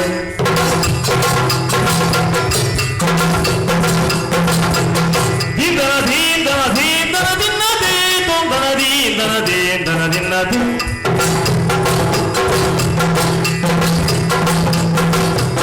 ತಯದ ದಿನ್ನತೆ ತಕಿಡ ದಿನ್ನತೆ ತಯದ ದಿನ್ನತೆ ದಿಮಿದ ದಿನ್ನತೆ ತಯದ ದಿನ್ನತೆ ದಿಮಿದ ದಿನ್ನತೆ ದೈದಿನ ದಿನ ದೈದಿನ ದಿನ ದೈದಿನ ದಿನ ದೈದಿನ ದೈದಿನ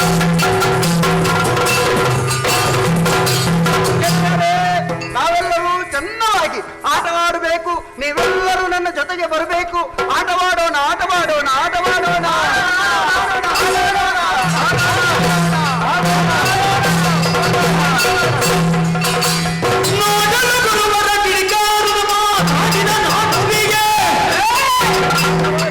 ಆಡಲು ಬಂದಿರೆ ಹಿಂದುಳಿದ ಹುಡುಗ ಸ್ಪರ್ಶಿಸಿದೆ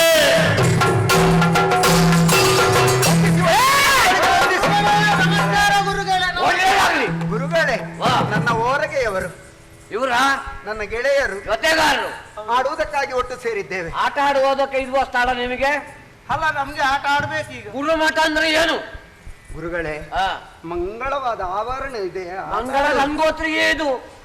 ಮತ್ತೆ ಗುರುಗಳೇ, ಆಟವಾಡಬಾರ್ದೆ. ಇತರ ಮರ್ಯಾದೆಯನ್ನು ಉಳಿಸಬೇಕು. ಪಾಠದ ಜೊತೆಗೆ ಆಟವು ಬೇಡವೇ ಗುರುಗಳೇ? ಯಾವಾಗ ಪಾಠ ಯಾವಾಗ ಆಟ ಯಾವಾಗ? ಪಠ್ಯೇತರ ಚಟುವಟಿಕೆಗಳು ಇಲ್ವೇ ಗುರುಗಳೇ? ಹೌದು, ಮಕ್ಕಳು ಎಲ್ಲಿದ್ದಾರೆ ಈಗ ನಿನ್ನೊಟ್ಟಿಗಿದ್ದವರು? ಆಗ್ಲೇ ರಜೆಯನ್ನು ಸಾರಲಾಗಿ ಒಬ್ಬರು ಮಕ್ಕಳು ಬರಬೇಕಲ್ಲ ಇಲ್ಲಿ. ಗುರುಗಳೇ, ಆ. ಹಾಗೆ ಯಾಕೆ ಗುರುಗಳೇ? ಯಾಕೆ? ಅರ್ಥವಾಗುತ್ತಾ ಇಲ್ಲ ನನಗೆ. ಯಾಕೆ ಅರ್ಥ ಆಗುದಿಲ್ಲ? ಇವರು ಉಳಿದಿದ್ದಾರೆ ನನ್ನ ಜೊತೆಗೆ ಆಟವಾಡುವುದಕ್ಕೆ, ಉಳಿದವರಿಲ್ಲ. ಇವರು ಪರಂಪರೆಯಿಂದ ಇಲ್ಲಿಯೇ ಇರುವುದು, ಮೇಲೆ ಹೋಗುವುದಕ್ಕಿಲ್ಲ. ಹಾಗೆ ಗುರುಗಳೇ. ಹೌದು ಗುರುಗಳೇ, ಆ. ನಾನು ಇವರ ಜೊತೆಗೆ ಯಾವತ್ತು ಆಟ ಆಡ್ತೇನೆ. ಸಾಧ್ಯ ಇಲ್ಲ. ನಾನು ಇವರ ಜೊತೆಗೆ ಇರ್ತೇನೆ. ಯಾಕೆ ಯಾಕೆ ಆಗುದಿಲ್ಲ ಆಗುದಿಲ್ಲ? ಯಾಕೆ ಗುರುಗಳೇ? ಇವರು ಯಾರು? ಯಾರು ಯಾರು? ಜೊತೆಗಾರ. ಹೌದು. ಹಾ, ನಿನ್ನಷ್ಟು ವಿದ್ಯಾವಂತರ ವಿದ್ಯೆಯಲ್ಲಿ ನನಗೆ ಸರಿಸಮಾನರಾಗುವುದಿಲ್ಲ. ಆಗುದಿಲ್ಲ. ಹಾ ಹಾ. ನೀನು ಯಾರು? ನಾನು ವಿದ್ಯಾರ್ಥಿ ಹೌದಲ್ವಾ? ನಾನು ಹೇಳಿದಷ್ಟನ್ನೇ ಕೇಳಬೇಕು. ನಾನು ಹೇಳಿದ್ದಕ್ಕೆ ಹೆಚ್ಚಿಗೆ ಉತ್ತರ ಕೊಡಬಾರದು. ಗುರುಗಳೇ, ಆ. ಇವರು ನನ್ನ ಜಾತಿಯವರೇ ಅಲ್ವೇ? ಆ? ಜಾತಿ ಪ್ರಶ್ನೆ ಇಲ್ಲಿ ಪ್ರಾರಂಭ ಮಾಡ್ತೀಯ? ಇದಕ್ಕೆ ಗುರು ಮಠಕ್ಕೆ ಬಂದದ್ದ ಇವ? ಗುರುಗಳೇ, ಆ. ಈಗ ಅವರ ಜೊತೆಗೆ ನಾನು ಯಾಕೆ ಆಡಬಾರದು? ಆಡುವುದಕ್ಕೆ ಆಗುದಿಲ್ಲ. ಅವರು ಯಾರು ನೀನು ಯಾರು? ಜಾತಿ ಪ್ರಶ್ನೆ ಬರ್ತದೆ ಇಲ್ಲಿ. ಅವರು ಯಾರು ನಾನು ಯಾರು ಎಂದ್ರೆ ಅರ್ಥವಾಗುತ್ತಾ ಇಲ್ಲ. ಅವರು ನನ್ನ ಜೊತೆಗೆ ನನ್ನ ಹಾಗೆ ಇದ್ದಾರೆ. ಮಕ್ಕಳ ಆಟಿಕೆ ಅಲ್ಲ ಇದು. ಗುರುಗಳೇ, ಆ, ಈಗ ಅವರು ಬೇರೊಂದು ಜಾತಿ, ನಾನು ಬೇರೊಂದು ಜಾತಿ. ಹೌದು. ಹಾಗಾದ್ರೆ ಒಂದೇ ಜಾತಿಯವರು ಮಾತ್ರವೇ ಒಟ್ಟು ಸೇರುವುದೇ? ಅವರೊಟ್ಟಿಗೆ ಪಂಗಡದವರು ಬೇರೆ. ನೋಡ, ಹಿಂದೆ ನಿಂತವರು ಅವರ ಪಂಗಡದವರು, ನಿನ್ನ ಪಂಗಡದವರು ಬೇರೆ. ಅವರನ್ನು ಅಷ್ಟು ದೂರದಲ್ಲಿ ಇಟ್ಟಿರುವುದು ಅದಕ್ಕೆ ತಾವು ಇಡೀ ಅದಕ್ಕೆ. ಸಿಟ್ಟು ನಾನು. ಗುರುಗಳೇ, ಹಾ. ಒಂದು ಮಾತು ಕೇಳಬಹುದು? ಯಾವ ಮಾತು? ಜಾತಿ ಬೇಕೆ ಗುರುಬೇ ನೀತಿಯಲ್ಲ ಬಲ್ಲೆನು ಗುರುವೇ ಕೇಳೋ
ಇದ್ದೀರಿ.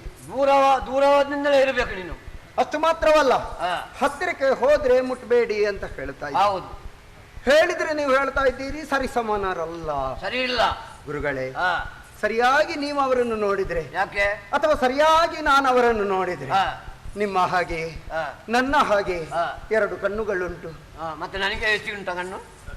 ಹಾಗಲ್ಲ ಗುರುಗಳೇ, ಮತ್ತೆ? ನಾವು ಸಮಾನತೆಯನ್ನು ಲೆಕ್ಕ ಹಾಕುವುದು ಹೇಗೆ? ಕಣ್ಣಿನಲ್ಲಿ ಲೆಕ್ಕಾಚಾರ. ಆಕಾರದಲ್ಲಿ ನಾವೆಲ್ಲರೂ ಮಾನವ ಆಕೃತಿಯನ್ನು ಹೊಂದಿದ್ದೇವೆ. ಹೌದು. ಕಣ್ಣುಗಳು ಸರಿ ಇದೆ, ಕಿವಿಗಳು ಸರಿ ಇದೆ. ಹಾ.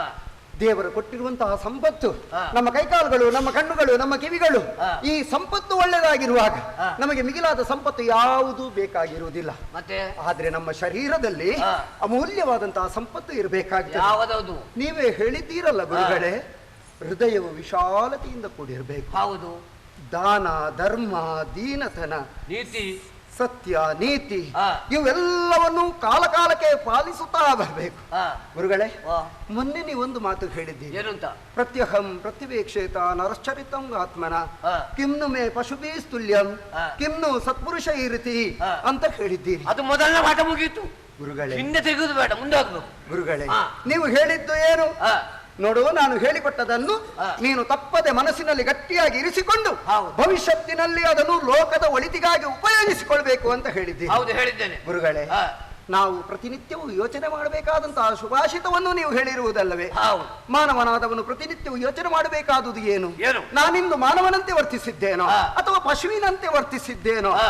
ಅಲ್ಲವೇ? ಹೌದು. ಪಶುವಿನಂತೆ ವರ್ತಿಸಿದ್ರೆ ಮಾಡಿದಂತಹ ತಪ್ಪಿಗೆ ಪಶ್ಚಾತ್ತಾಪವನ್ನು ಪಟ್ಟುಕೊಂಡು ಮತ್ತೆ ಮಾನವನಾಗಬೇಕು. ಹೌದು. ಹೀಗೆ ನೀವು ಹೇಳಿದ್ದೀರಿ. ಮಾನವನಿಂದ ಮನುಷ್ಯನ, ಮನುಷ್ಯನಿಂದ ಮಾನವನ.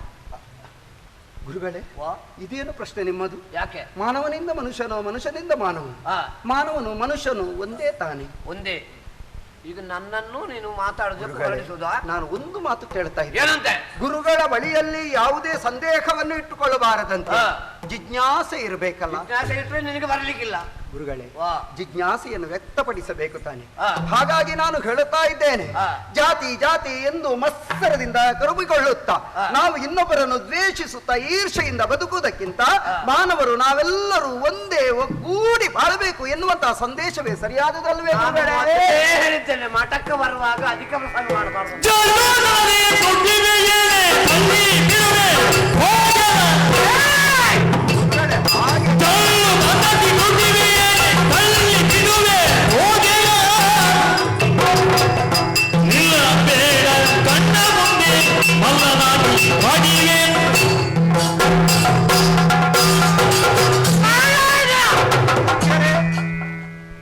ಕೋಪಿಸಬಾರದು. ರಕ್ತದ ಒತ್ತಡ ಪ್ರಾರಂಭವಾಗಿದೆ ನನಗೆ. ನಿಮ್ಮ ಕಣ್ಣುಗಳು ದೊಡ್ಡದಾಗುತ್ತಾ ಇದೆ. ಇನ್ನೂ ದೊಡ್ಡದಾಗ್ತದೆ. ಪೂಜ್ಯರೇ, ಬರುವಾಗಲೇ ಹೇಳಿದ್ದೇನೆ ಹೇಗೆ ಅಂತ. ತಪ್ಪು ಮಾಡಿದ್ರೆ ಕ್ಷಮಿಸಬೇಕು. ಉಜ್ವಲ ಭವಿಷ್ಯತ್ತಿನ ನಾಯಕ ಆಗುತ್ತೆ ಅಂತ ಹೇಳಿದ್ದೇನೆ ನಿನ್ನ ನಾನು. ಹೌದು, ನೀವು ಹೌದಲ್ವಾ? ಹೇಳಿದ್ದೀರಿ ತಾನೆ. ಈಗ ಏನು ಮಾಡ್ತಾ ಇದ್ದಿ? ಏನು? ಜಾತಿಯನ್ನು ಹುಟ್ಟು ಹಾಕ್ತಾ ಇದ್ದಿ. ಜಾತಿ ಪ್ರಶ್ನೆ, ನೀತಿ ಪ್ರಶ್ನೆ ಗುರುಗಳೇ, ಇದ್ವ ಮಠದಲ್ಲಿ ಪ್ರಾರಂಭದಿಂದ. ಜಾತಿಯನ್ನು ನಾನು ಹುಟ್ಟು ಹಾಕಿದ್ದೆ. ಮತ್ತೆ ಯಾರು? ನೀವೇ ಹೇಳಿದಿರಿ ಆ ಜಾತಿ ಈ ಜಾತಿ ಅಂತ. ಜಾತಿಯ ಪ್ರಶ್ನೆ ಬರಬೇಡ, ಇನ್ನು ಮತ್ತೆ ಜಾತಿಯ ಪ್ರಶ್ನೆ ಬರ್ತದಲ್ಲ ಇದೀಗೆ. ನಾನು ಆ ವಿಚಾರವನ್ನು ಎತ್ತಿಕೊಳ್ಳಬಾರದು. ಬೇಡ. ನಿನ್ನಲ್ಲಿ ಒಂದು ಮಾತು, ನೀನು ಹೆಚ್ಚಿಗೆ ಮಾತಾಡಿದ್ರೆ ಉಂಟಲ್ಲ ನನಗೆ ಬಿಸಿ ಆಗ್ತದೆ ಈಗ. ಗುರುಗಳೇ, ನಾನು ಇವರ ಜೊತೆಗೆ ಆಡುತ್ತಾ ಇರ್ತೇನೆ, ಆಗುದಿಲ್ಲ. ಆಡುತ್ತಾ ಇರ್ತೇನೆ. ನೀನು ನನ್ನ ಕಣ್ಣ ಮುಂದೆ ಇರಬಾರ್ದು. ಇನ್ನಿಲ್ಲಿ ಈ ಮಠ ಬಿಟ್ಟು ಹೋಗ್ಬೇಕು ನೀನು. ಗುರುಗಳೇ, ಇನ್ನು ವಿದ್ಯಾಭ್ಯಾಸ ನಿನಗೆ ಸಹಜದು. ನನ್ನ ಕಣ್ಣಿದ್ರೆ ನಿಲ್ಲಬಾರ್ದು, ನಡೀಲಿಲ್ಲ. ಗುರುಗಳೇ, ನನಗೆ ವಿದ್ಯಾಭ್ಯಾಸವನ್ನು ಕಲಿತು ಬರಬೇಕು ಎಂದು ತಂದೆ ತಾಯಿಗಳು ಹೇಳಿದ್ದಾರೆ. ಹೌದು. ಹಾಗಾಗಿ ಈಗ ನೀವು ಉತ್ತಟತನದಿಂದ ವರ್ತನೆ ಮಾಡಿದ್ದೀಯ. ನನ್ನ ಮಠದಲ್ಲಿ ನಿನಗೆ ಜಾಗ ಇಲ್ಲ, ನಡೀಲಿಲ್ಲ. ಹೊರಗೆ ಹೋಗು. ನನ್ನ ಇದ್ರೆ ನೀವೇನು ನೋಡ್ತಾ ಇದ್ದೀರಿ? ನಿಮಗೆಂತ ಕೆಲಸ? ಪಾಕಿಸ್ತಾನಕ್ಕೆ ಹೋಗಿ, ಪಾಕಿಸ್ತಾನಕ್ಕೆ ಹೋಗಿ. ಗುರುಗಳೇ, ಅವರು ಅಲ್ಲಿಗೆ ಇಲ್ಲಿ ಇರುವುದು. ತಗೊಳ್ತಾರೆ. ಗುರುಗಳೇ, ಅವರು ಅಲ್ಲಿಗೆ ಇರುವುದೇ. ಒಳಗೆ ಇರುವುದು, ಹೊರಗೆ ಬರ್ಲಿಕ್ಕಿಲ್ಲ. ನೀನು ನನ್ನ ಕಣ್ಣ ಮುಂದೆ ಸಿಗಬಾರದು. ನೀನು ನಡೀಲಿಲ್ಲ. ಗುರುಗಳೇ, ಈ ಪ್ರದೇಶದಿಂದ ಹೊರ ಪ್ರಪಂಚಕ್ಕೆ ಹೋಗು. ಗುರುಗಳೇ, ನಾನು ಅಪ್ಪನನ್ನು ಕರೆದುಕೊಂಡು ಬರ್ತೇನೆ ಒಮ್ಮೆ.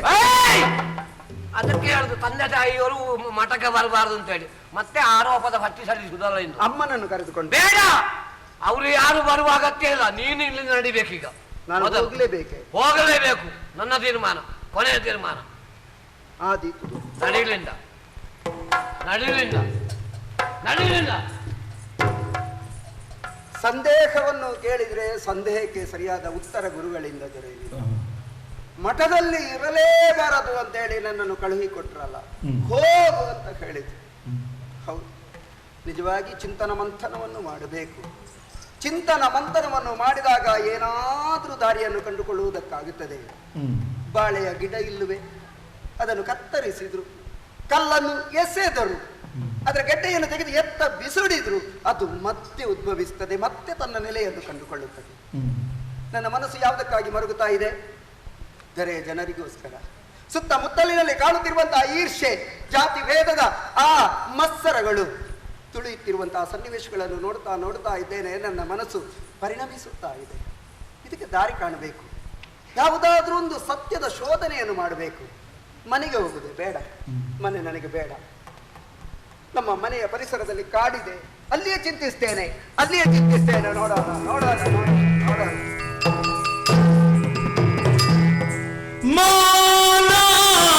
ಬಿದರಿಗೆ ತಿಳಿಯದ ಜರದಿ ಪೊರಟಾಗ ಕಾತಾರವ ಸೇರುತ್ತ ಮೇಲು ಕೀಳಿನ ಮಂದ ಭ್ರಾಂತಿ ಗತಿ ನೊಂದುಕೊಳ್ಳುದ ಕಣ್ಣುಗಳನ್ನು ಮುಚ್ಚಿ ಚಿಂತಿಸಿದ ಉದ್ವೇಗದಿಗೆ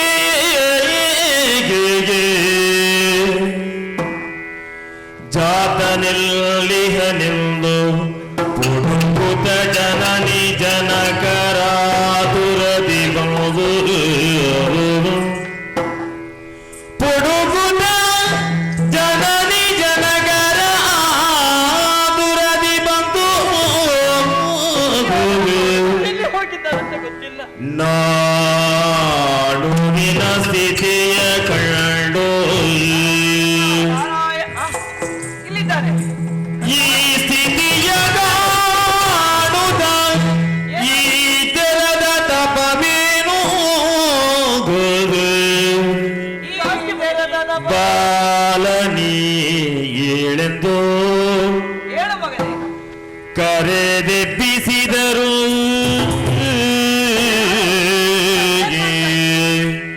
ಯಾಕೆ ಮಗನೇ? ಮಗನಿಗೇನಿದು ವಿಗಡ ಛಲವಿದು ಯಾಕೆ ಆವರಿಸಿಕೊಂಡು ಆಕೆ ಮಗನ? ಮಗನಿಗೇನಿದು ವಿಗಡ ಛಲವಿದು ಬಗೆದ ತಪವೂ ಸೊಗಸಿದಲ್ಲವೋ ಮಗನೇ ಕಂದ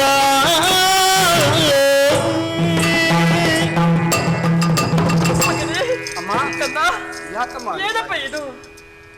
ಧ್ಯಾನಿಸ್ತಾ ಇದ್ದೇನೆ ನಾನು. ಯಾರ ಕೃತಿಯಾಗಿ ಧ್ಯಾನಿಸ್ತಾ ಇದ್ದಿ ಮಗನೇ? ಹರನನ್ನು ಪೂಜಿಸ್ತಾ ಇದ್ದೇನೆ. ನಮಗಂತೂ ನಿನ್ನದೇ ಧ್ಯಾನ. ಅವಳಿಗೆ ರಾತ್ರಿ ಆಗಲು ಊಟ ಇಲ್ಲ, ಮಗ ಗುರುಗಳ ಮಠದಲ್ಲಿ ಇಲ್ಲಿ ಎಲ್ಲಿ ಹೋಗಿದ್ದಾನೆ ಅಂತ ಚಿಂತಾಭಾರದಲ್ಲಿ ಊರಿಡೀ ಹುಡುಕ್ತಾ ಬಂದವರು ನಾವು. ಅಪ್ಪ, ಈ ಪ್ರಪಂಚವನ್ನು ನಾನು ಮರೆತಿದ್ದೇನೆ. ಬಾಹ್ಯ ಪ್ರಪಂಚವನ್ನು ಮರೆತು ಅಂತರ್ಮುಖಿಯಾಗಿ ನಾನು ಧ್ಯಾನಿಸ್ತಾ ಆದರೆ ಇದ್ದೇನೆ. ನಿನ್ನನ್ನು ನೆನಪು ಮಾಡುವ ಒಂದು ಪ್ರಪಂಚ ಉಂಟು ಅಂತ ಯೋಚನೆ ಮಾಡಬೇಕಲ್ಲ ಮಗನೇ. ನೋಡ ಅವಳು ಎಷ್ಟು ದುಃಖಿಸ್ತಾ ಯಾಕೆ ಇದ್ದಾಳೆ. ಮಗನೇ ಈ ರೀತಿ ಎಲ್ಲವನ್ನು ದೇಶಿಕೊಂಡು ತಪಸ್ಸು ಮಾಡುವುದಕ್ಕಾಗಿ ಬಂದೇ ಅಲ್ಲ. ನಮ್ಮನ್ನು ಮರ್ತೀಯಾ? ತಂದೆ ತಾಯದಂತ ನಾವಿಲ್ವೇ ನಿಮಗೆ ಮಗನೇ? ಬಾ, ಯಾಕೆ ಈ ಊರಿಗೆ ರೀತಿಯ ಬಾ. ಇದೆಲ್ಲ ನಿರ್ಧಾರ ಸಾಕು, ಮಾಡಿದ್ದಿ ಸಾಕು. ಮಗನೇ? ಎಲ್ಲ ಸಾಕು ಮಗ.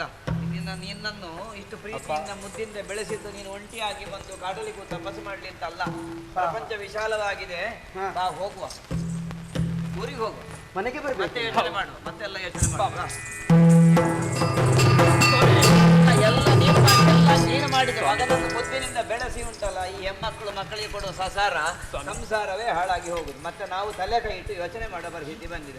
ಅವ ಹೋಗಿ ಅಲ್ಲಿ ಕಾಡಲ್ಲಿ ಕೂತು ಜಪ ಮಾಡ್ತಾ ಇದ್ದಾನೆ, ನೀನು ಇಲ್ಲಿ ನನ್ನ ಜೀವ ತಿಂತಾ ಇದ್ದೀವಿ. ಸ್ವಾಮಿ, ಸ್ವಾಮಿ, ಎಂತದ್ದು? ನನ್ನೊಂದು ಮಾತಾಡಿ ಕೇಳ್ಬೇಕು ನೀವು. ಏನು ಮಾತಾಡೋದು? ಅಲ್ಲ ಮಗ ನನ್ನ ಪದಿಯ ಕರೆದು ಕುಟ್ಟಿಯಮ್ಮೊಂದೋ ದಿನದಿ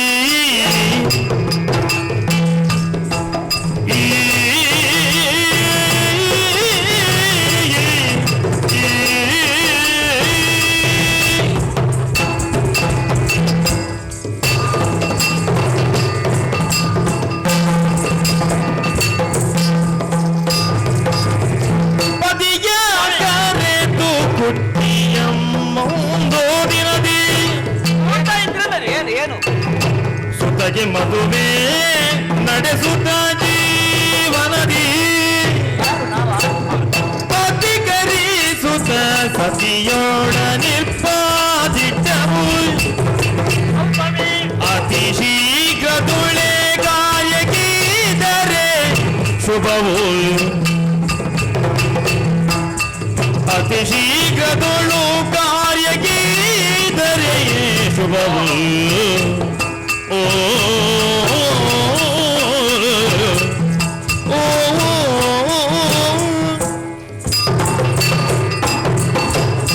ಪ್ರಾಣೇಶ, ವಿದ್ಯೆಯನ್ನು ಕಲಿಯುವುದಕ್ಕಾಗಿ ಗುರುಮಠಕ್ಕೆ ಕಳುಹಿಸಿಕೊಟ್ಟವರು ನಾವಿದ್ದೇವೆ. ವಿದ್ಯೆ ಕಲಿತು ಇವತ್ತು ಬರ್ತಾನೆ ಮತ್ತೆ ಬರ್ತೇನೆ ಮತ್ತೆ ನಿರೀಕ್ಷಣೆ ಪಾಲಿಗೆ ಸುಳ್ಳಾಕಿ ನಾನು ಕೇಳಿದ ಗುರುಗಳ ಹತ್ರ ಕೂಡ ಕೆಲವೆಲ್ಲ ಅಡ್ಡ ಪ್ರಶ್ನೆಗಳನ್ನೆಲ್ಲ ಹಾಕಿದ್ದಾನಂತ. ಅವರಿಗೆ ಮನಸ್ಸಿಗೆ ಬೇಸರ ಆಗಿದೆ. ಮಕ್ಕಳ ಆಟಿಕೆ ಅವರಿಗೆ. ಬಿಡಿ ಸ್ವಾಮಿ, ಮಕ್ಕಳು ಮಾಡಿದಂತ ತಪ್ಪನ್ನು ಗುರು ತಿವಿದು ಸರಿದಾರಿಗೆ ತರಬೇಕಾದಂತವರ ಕರ್ತವ್ಯ. ಅವರು ಕೂಡ ಅವನಿಗೆ ಶಿಕ್ಷೆಯನ್ನು ಕೊಟ್ಟಿದ್ದಾರೆ. ಯಾವುದೂ ಬೇಡ ಅಂತೇಳಿ ಕಾಡಿಗೆ ಬಂದು ತಪಸ್ಸನ್ನು ಮಾಡ್ತಾ ಇದ್ದ. ಪ್ರೀತಿ ಅಕ್ಕರೆಯ ಮಗನನ್ನು ಕರೆದುಕೊಂಡು ಹೋಗಿದ್ದೇವೆ. ಸಣ್ಣವಿದ್ದ ಮಗ ಈಗ ಪ್ರಾಯಕ್ಕೆ ಬಂದಿದ್ದಾನೆ, ಬೆಳೆದಿದ್ದಾನೆ. ಸರಿ, ಬೆಳೆದ ನಂತರ ಮಕ್ಕಳ ಹೊಣೆಗಾರಿಕೆ ಪಾಲಿಗೊಂಡು ಮಗನಿಗೊಂದು ಮದುವೆ ಮಾಡಿ ಕೊಡ್ಬೇಕು, ಅವನ ಕಾಲ ನಿಲ್ಲಿಸಬೇಕು, ಈ ರೀತಿಯಾಗಿ ಯೋಚನೆ ಮಾಡಿದ್ದೇನೆ ಸ್ವಾಮಿ. ಇದರ ಬಗ್ಗೆ ನೀವು ಯೋಚನೆ ಮಾಡಿದ್ದು ಯಾಕೆ ಸ್ವಾಮಿ? ನಾವು ಯೋಚನೆ ಮಾಡದಿದ್ದು ಅಂದ್ರೆ ನಮ್ದು ಬರೇ ಬಡ ಕುಟುಂಬ. ಈ ಮನೆಗೆ ಬರೋ ಹುಡುಗಿ ಅವಳು ಯೋಚನೆ ಮಾಡ್ತಾಳೆ ಹೇಗೆ ಗಂಡನ ಮನೆ ಅಂತೆಲ್ಲ ಯೋಚನೆ ಮಾಡೋದಿಲ್ವೋ? ಬರೇ ಪಾಪದವರು ನಾವು. ಹೇಳಿ ಕೇಳಿ 4 ಮನೆಗೆ ಗುರಿಕಾರರು ಅಂತ ಹೆಸರು ಬಿಟ್ರೆ ನನಗೆ ಏನುಂಟು ಮಾದನ್ನಾಸಾನ್ ಅಂತಂದ್ರೆ ಯಾರು ಅಸಡ್ಡೆಯಿಂದ ನೋಡುವ ಕುಟುಂಬ ನಮ್ಮದು. ಆದರೆ ನಮಗಿರುವ ವಿದ್ಯೆಗಾಗಿ ಗೌರವ ಕೊಡ್ತಾರೆ. ನೋಡು, ಆಲೋಚನೆ ಮಾಡುವ. ಒಂದು ಮದುವೆ ಮಾಡಬೇಕು. ಮಾಡಿದ ಮೇಲೆ ಆದ್ರೂ ಕೂಡ ಸಂಸಾರವನ್ನು ಹಚ್ಚಿಕೊಳ್ತಾನೋ ನೋಡುವ. ಇಲ್ಲದಿದ್ದರೆ ಹೀಗೆ ತಪಸ್ಸು ಧ್ಯಾನ ಅಂತ ಎಷ್ಟೊತ್ತು ಧ್ಯಾನ ಮಾಡ್ತಾನೆ ಅವ. ಒಂದು ಬೆಳಿಗ್ಗೆ ಪ್ರಾರಂಭ ಮಾಡಿದ್ರೆ ಮಧ್ಯಾಹ್ನದವರೆಗೆ, ಮತ್ತೆ ಕೂತ್ರು ಸಂಜೆವರೆಗೆ. ತ್ರಿಸಂಧ್ಯೆಗಳಲ್ಲಿ ಕೂಡ ಧ್ಯಾನ, ಜಪ, ತಪ ಇದೇ ಯೋಚನೆ ಇರುವುದು. ಮತ್ತೆ ಮೇಲು ಕೀಳು ಈ ವರ್ಷ ಎಲ್ಲ ಹೋಗ್ಬೇಕು ಅಂತ ಹೇಳ್ತಾ ಇದ್ದಾನೆ. ನೋಡುವ ಏನೆಲ್ಲ ಆಗ್ತದೆ ಅಂತ.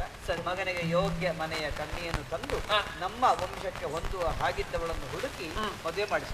ಸಂತೋಷ ಆಯ್ತು. ತಂದೆಯವರೇ, ಏನು ಮಗನೇ?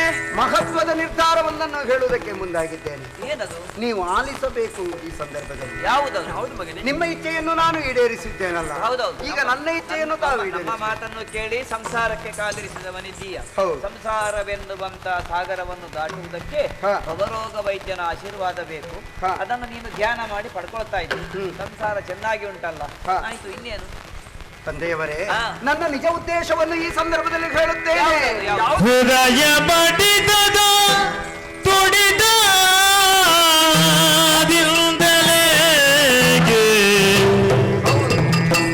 ಜನನೀ ಜನಕರೇ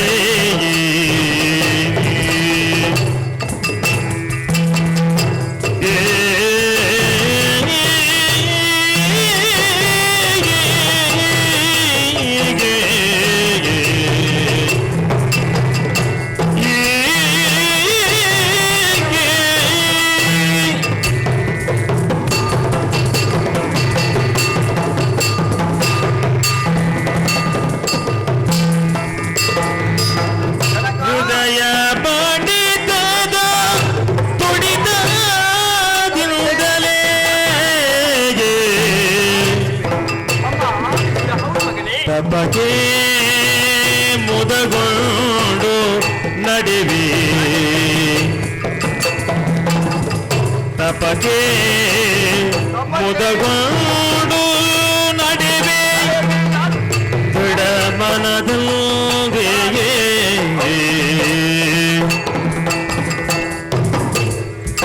ಹೃದಯ ಬಡಿತದ ತುಡಿತದಿಂದಲೇ ತಪಕೆ ಮುದಗೊಂಡು ನಡಿವೆ, ದೃಢ ಮನದಲ್ಲಿ ಬದುಕಿನಲ್ಲಿ ಸಚ್ಚರಿತೆ ಶಾಶ್ವತವೋ,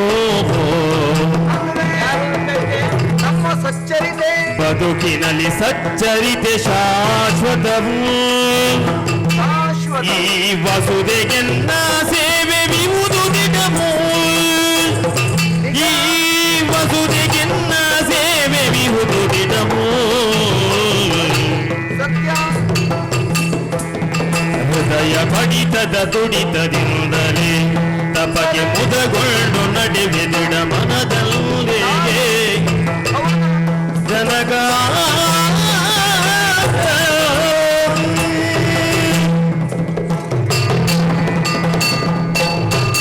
ತೀರ್ಥರೂಪರೇ, ಈ ಪ್ರಪಂಚದಲ್ಲಿ ತಂದೆ ತಾಯಿಗಳ ಋಣವನ್ನು ಯಾವನಿಗೂ ಸಾಯುವ ತನಕವೂ ತೀರಿಸುವುದಕ್ಕಾಗುವುದಿಲ್ಲ. ಅದೊಂದು ಋಣಭಾರವಾಗಿ ಉಳಿಯುತ್ತದೆ ಮಗ. ಅಲ್ಲವೇ? ಹಾಗಾಗಿ ನೀವು ಹೇಳಿದಂತೆ ಕೇಳಿದೆ.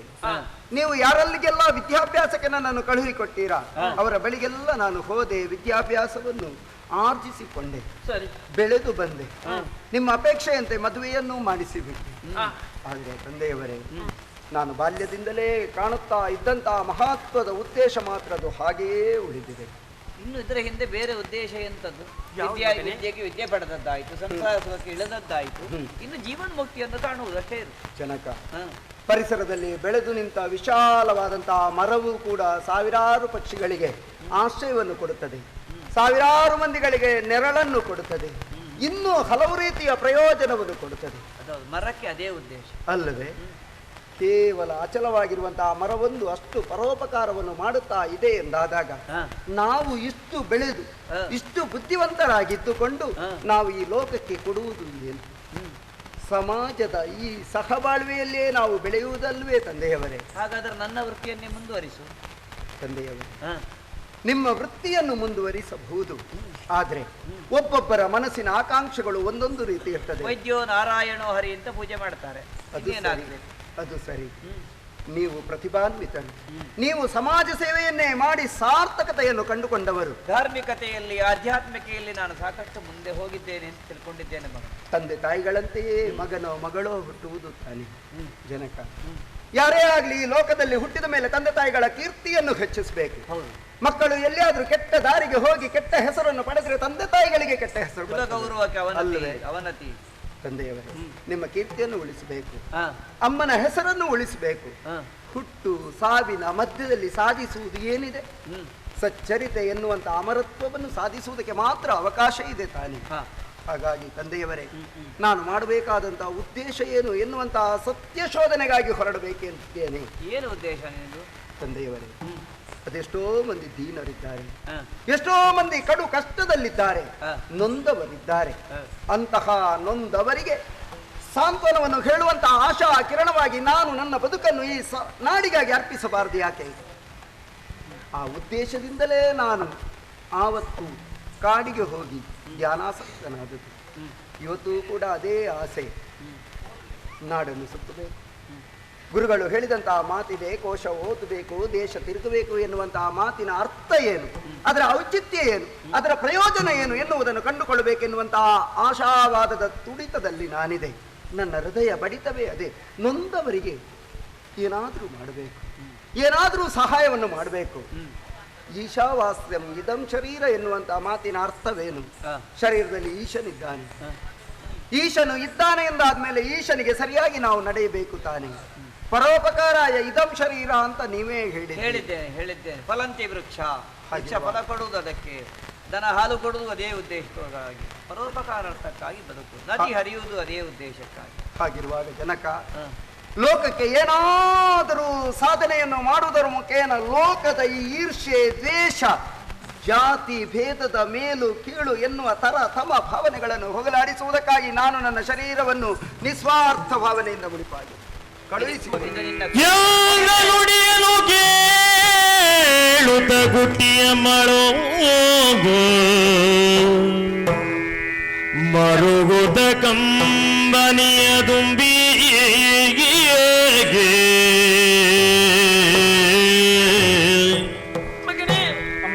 ಒರೆಯುವುದೇನಿದು ಭಾಗ್ಯದ ಸಿರಿ ನೀನೇ ದೃಢ ಮನದಲೆಯೇ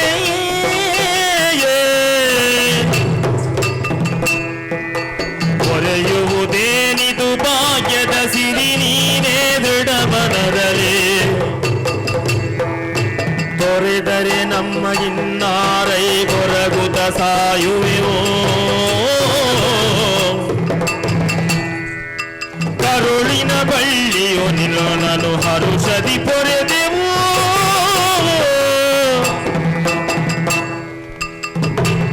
ಮುಪ್ಪಿನ ಪರಿ ಪರಿಗಾಸರೆ ನೀನಲ್ಲವೇ ನೀನಲ್ವೇ ಮಗನೇ ಅರಿಪಿತ ಮಾತೆಯರ ಮುಪ್ಪಿನ ಪರಿಗಾಸರೆ ನೀನಲ್ಲವೇ ಅರಿಪಿತ ಮಾತೆಯರ ಕಂಬನೆಯ ತುಂಬಿ ಮರುಗುದ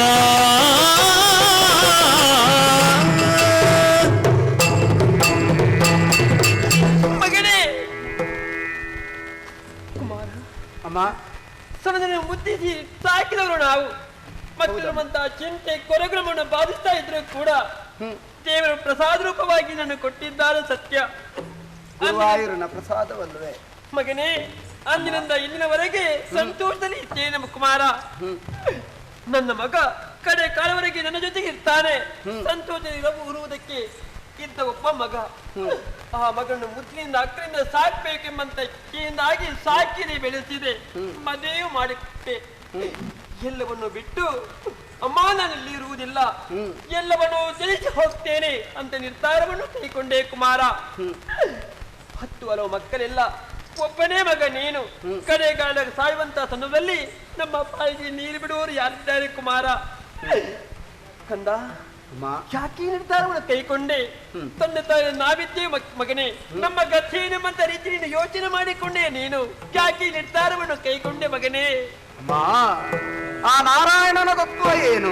ದ್ರಗುಜಲವ ಒರೆಸುತ್ತ ನೋಡಿದನು ಅಳಬೇಡ. ರಘುಜಲವ ಒರೆಸುತ್ತ ನೋಡಿದನು ತುಗುಡಬೇಕಿದು ನಾಡ ಸೇವೆಯು. ನಾಡ ಸೇವೆಯು ನನಗೆ ಗುಣವಲ್ಲೇ ಅಮ್ಮ. ತುಗುಡಬೇಕಿದು ನಾಡ ಸೇವೆಯು.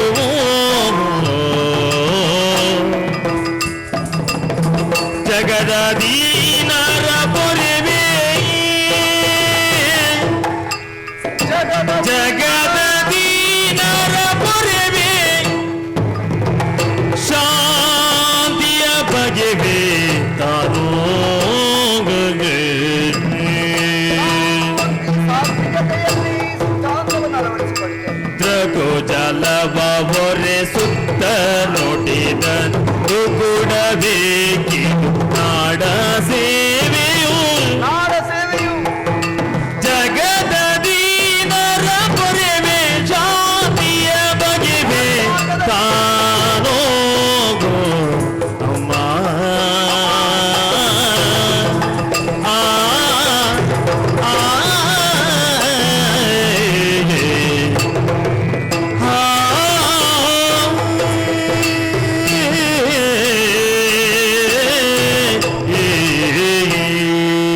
ಮಾತೃಶ್ರೀಯವರೇ, ಮಗನೇ ಕರುಳ ಬಳ್ಳಿ ನಾನು. ನನ್ನನ್ನು ಆ ರೀತಿಯಲ್ಲಿಯೇ ನೀವು ಬೆಳೆಸಿದ್ದೀರಿ. ಇಂದು ನಾನು ನಿಮ್ಮನ್ನು ಬಿಟ್ಟು ಹೋಗುತ್ತೇನೆ ಎನ್ನುವಾಗ ನೀವು ಈ ರೀತಿಯಲ್ಲಿ ನೋಯುವುದು, ಅಳುವುದು, ಇದು ಒಂದು ರೀತಿಯಲ್ಲಿ ಸರಿ. ಆದ್ರೆ ಅಮ್ಮ, ಮಗನೇ ಅಳಬಾರದಮ್ಮ, ಮತ್ತೇನು ಮಾಡ್ಬೇಕು ಮಗನೇ? ಅಳಬಾರದು. ಕಣ್ಣೀರನ್ನು ಒರೆಸುತ್ತಾ ಇದ್ದೇನೆ. ನಾನು ಯಾವುದಕ್ಕಾಗಿ ಹೋಗುತ್ತಾ ಇದ್ದೇನೆ? ಯಾಕೆ? ತಪಸ್ಸಿಗಾಗಿ ಕಾಡಿಗೆ ಹೋಗುತ್ತೇನೆ. ಇದರ ಉದ್ದೇಶವೇನು? ನಾಡಿಗಾಗಿ ಏನಾದರೂ ಹೊಸತನ್ನು ಕೊಡಬೇಕು, ಅದಕ್ಕಾಗಿ ಧ್ಯಾನವನ್ನು ಮಾಡಬೇಕು ಎನ್ನುವಂತಹ ಉದ್ದೇಶ.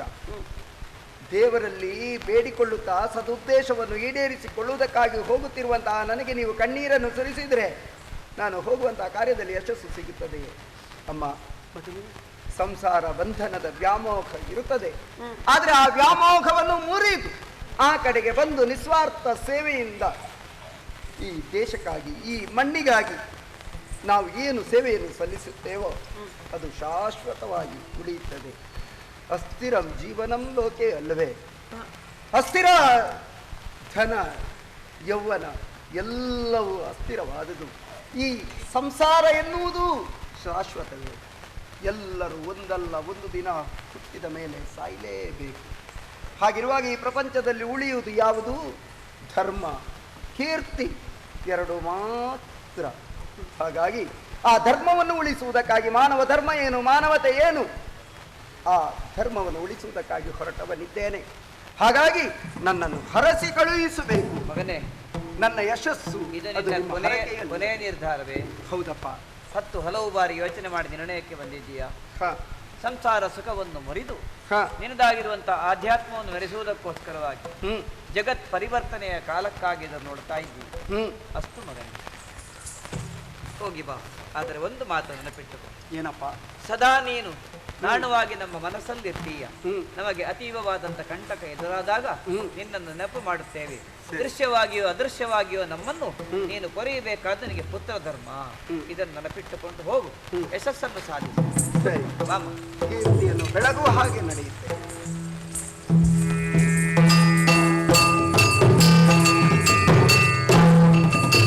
ಪ್ರಪಂಚ ಪರ್ಯಟನೆ ಮಾಡಿದ ಹಾಗಾಯಿತು. ಷಣ್ಮುಖಾನಂದ ಸ್ವಾಮಿ, ಚಟ್ಟಾಂಬಿ ಸ್ವಾಮಿ ಮೊದಲಾದಂತಹ ಹಿರಿಯರಲ್ಲಿ ಜ್ಞಾನವನ್ನು ಸಂಪಾದಿಸಿಕೊಂಡೆ. ಸರಿ, ಇನ್ನು ಏಕಾಗ್ರ ಚಿತ್ತದಲ್ಲಿ ಏನು ಮಾಡಬೇಕು, ಹೇಗೆ ನನ್ನ ಸಿದ್ಧಾಂತವನ್ನು, ನನ್ನ ತತ್ವವನ್ನು, ನನ್ನ ಕಾರ್ಯದ ರೀತಿಯನ್ನು ಹೇಗೆ ರೂಪಿಸಿಕೊಳ್ಳಬೇಕು ಎನ್ನುವುದಕ್ಕಾಗಿ ನಾನು ಧ್ಯಾನಾಸಕ್ತನಾಗಬೇಕು. ಅದಕ್ಕಾಗಿ ಬರುತ್ತಾ ಬರುತ್ತಾ ಬರುತ್ತಾ ಮರುತ್ವ ಮಲೆಯನ್ನು ಸೇರಿದ್ದೇನೆ. ಪ್ರಶಾಂತವಾದಂತಹ ಪರಿಸರದಲ್ಲಿ ನಾನು ಧ್ಯಾನಾಸಕ್ತನಾಗುತ್ತೇನೆ, ತಪಸ್ಸಿಗೆ ಕುಳಿತುಕೊಳ್ಳುತ್ತೇನೆ.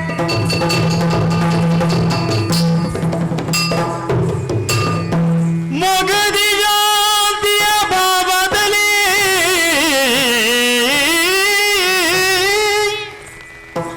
ಮೊಗದಿ ಶಾಂತಿಯ ಭಾವದಲ್ಲಿ ಕೈ ಮುಗಿದು ಪದ್ಮಾಸನವ ಬಲಿಯುತ್ತಾಗ ಮುಗಿದು ಪದ್ಮಾಸನವ ಬಲಿಯುತ್ತ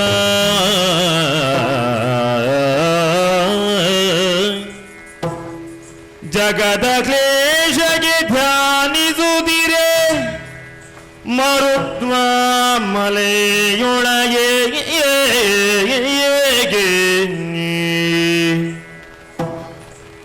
ನಗುವರಳಿದ ಮುಖಾಬ್ಜ ಮನದಲ್ಲಿ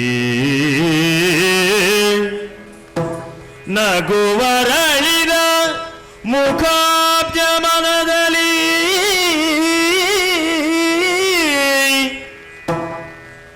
ಅಗಣಿತ ಖಂಡತೆಯ ಜ್ಞಾನಭೋ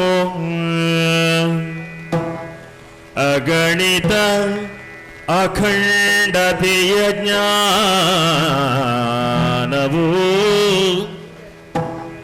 ಮಿಗಿಲೆನಿಪ ತಪಶಕ್ತಿ ವರ್ತಿಸಿ ಧ್ಯಾನವನ್ನು ತೊರೆದು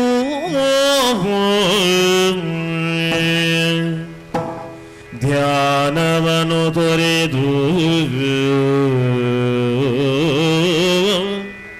ಆಗೆ ಧರೆಯ ಚರಿಸುತ್ತ ದುರಿತ ಹಾದಲಾಗಿ ಭರತಿ ಬೋಧನೆ ಕೈವೇಗೆ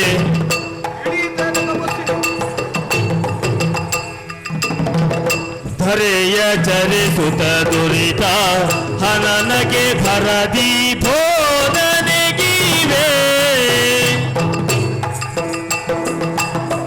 ಉರಿಯುತ್ತಿರುವ ಜಾತಿಯ ಉರಿಯುತ್ತಿಯ ಜಾತಿಯ ಮೇಲ ಕೀಳಿನ ನರಕ ಪರಿಹರಿಸಿ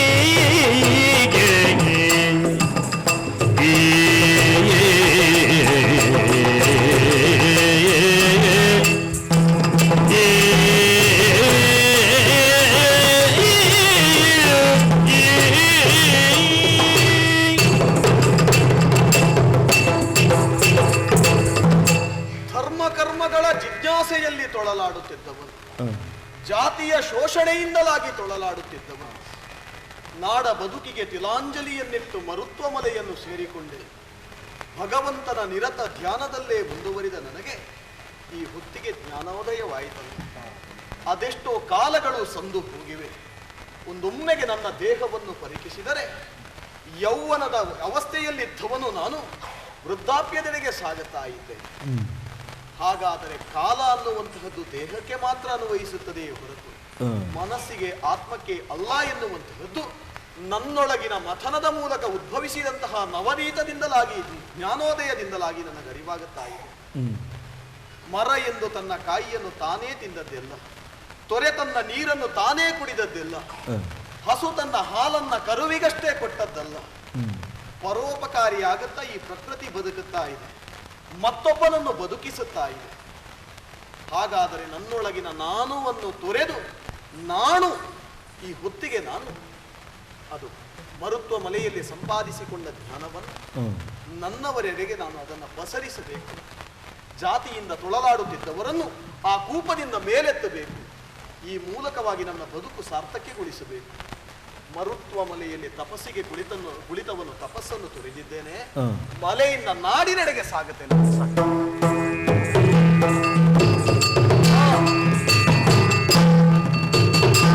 ಬಂದು ಸೇರಿದ ಜಾಗ ಯಾವುದಿದು? ತಿರುವಂಕೂರು ಎನ್ನುವಂತಹ ಪ್ರದೇಶ. ತಿರುವಂಕೂರಿನ ಶಿವ ದೇಗುಲದೆಡೆಗೆ, ತಿರುವಂಕೂರಿನ ಶಿವ ದೇಗುಲದೆಡೆಗೆ ಗುರುವರ ಬರುತ್ತಾಗಲೇ ಹರುಷದಿ ಸ್ಥಾನವ ವಿರಜಿದೆ ಎನ್ನುತ್ತ, ಹರುಷದಿ ಸ್ಥಾನವ ವಿರಚಿತೇನೆನುತ್ತ ಸರಸಿಗಿಳಿದಿರಲು ಬಳಿಕ, ಸರಸಿಗಿಳಿದಿರಲು ಬಳಿಕ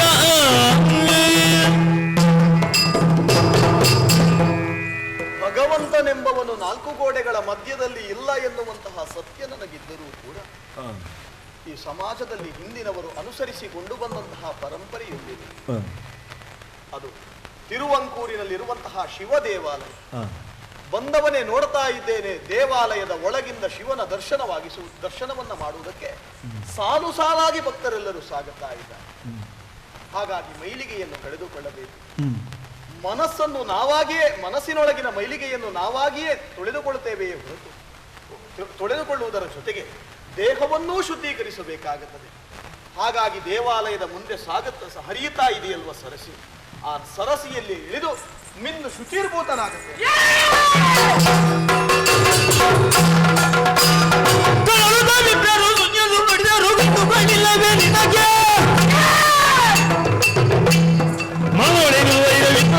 ಇದು ಕ್ಷಣಗೊಳಿಸುತ್ತ ಕೈಯೇ ಏನು ಮಾಡ್ತಾ ಇದ್ದೀರಿ ಈಗ? ಸ್ನಾನ ಮಾಡ್ತಾ ಇದ್ದ. ಸ್ನಾನ ಮಾಡ್ಲಿಕ್ಕೆ ಇದುವ ನಿಮಗೆ ಕೆರೆ ಸ್ಥಳ? ಎಲ್ಲ ಭಕ್ತರು ಬಂದು ಸರಸಿಯಲ್ಲಿ ಎಲ್ಲ ಭಕ್ತರು ಸ್ನಾನ ಮಾಡುವ ಸ್ಥಳವ ಇದು? ಒಂದು ಪ್ರಶ್ನೆ. ಹಾಗಾದರೆ ಮತ್ತೆ ಎಲ್ಲಿ ಸ್ನಾನ? ನೋಡಲ್ಲಿ ಪುರೋಹಿತರಿಗೆ ಮಾತ್ರ ಮೀಸಲು ಅಂತ ಉಂಟಾ? ಹೌದು. ಯಾಕೆ ಹೇಳಿದೆ ಅಲ್ಲಿಗೆ? ಹಾಗಂತ ಬರೆದು ಕಲುಷಿತವಾಗಲಿಲ್ಲವಾ? ಕಲುಷಿತ ಎಲ್ಲರೂ ಸ್ನಾನ ಮಾಡುವಾಗ ದೇಹದ ಮೈಲಿಗೆ ಅಲ್ಲಿ ತೊಳೆದು ಹೋಗುವಾಗ ಅದು ಕಲುಷಿತ. ಎಲ್ಲ ಪ್ರಶ್ನೆ ಮಾಡಬೇಡ ನೀನೀಗ. ಬ್ರಾಹ್ಮಣರ ಮೇಲೆ ಸವಾರಿ ಮಾಡ್ತಾ ಇದ್ದೀಯ ನೀನು. ನಿನ್ನಲ್ಲೇ ಹೇಳ್ತಾ ಇದ್ದೇನೆ, ಯಾಕೆ ಕೆರೆಗೆ ಇಳಿದೆ? ನೀನು ಕಲುಷಿತ ಯಾಕೆ ಮಾಡಿದೆ? ನನ್ನ ಮಾತುಗಳನ್ನು ಕೇಳ್ತೀರಿ ಅಂತಾದ್ರೆ ಉತ್ತರ ಕೇಳುವಷ್ಟು ಸುರಿವ ಜಲಕ್ಕೆ ನ್ಯಾಯವೇ ಸ್ವಾಮಿ. ಉರಿಭಕ್ತಿ ಸುರಿವ ಜಲಕ್ಕೆ ಸುಳಿಯುವ ಗಾಳಿ ಗಿರದು ಬೇದ, ಸುರಿವ ಜಲಕ್ಕೆ ಸುಳಿಯುವ ಗಾಳಿಗಿರದು ಭೇದ, ಉರಿದಾಪ ಕಳೆಯುತ ಸಹಬಾಳ್ವೆ ನಡೆಸಿರಿ,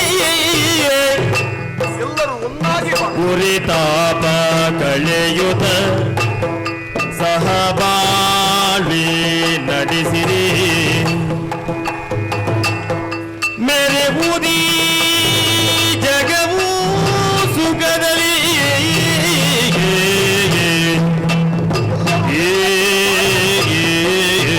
ಯೋಚನೆ ಮಾಡಿ.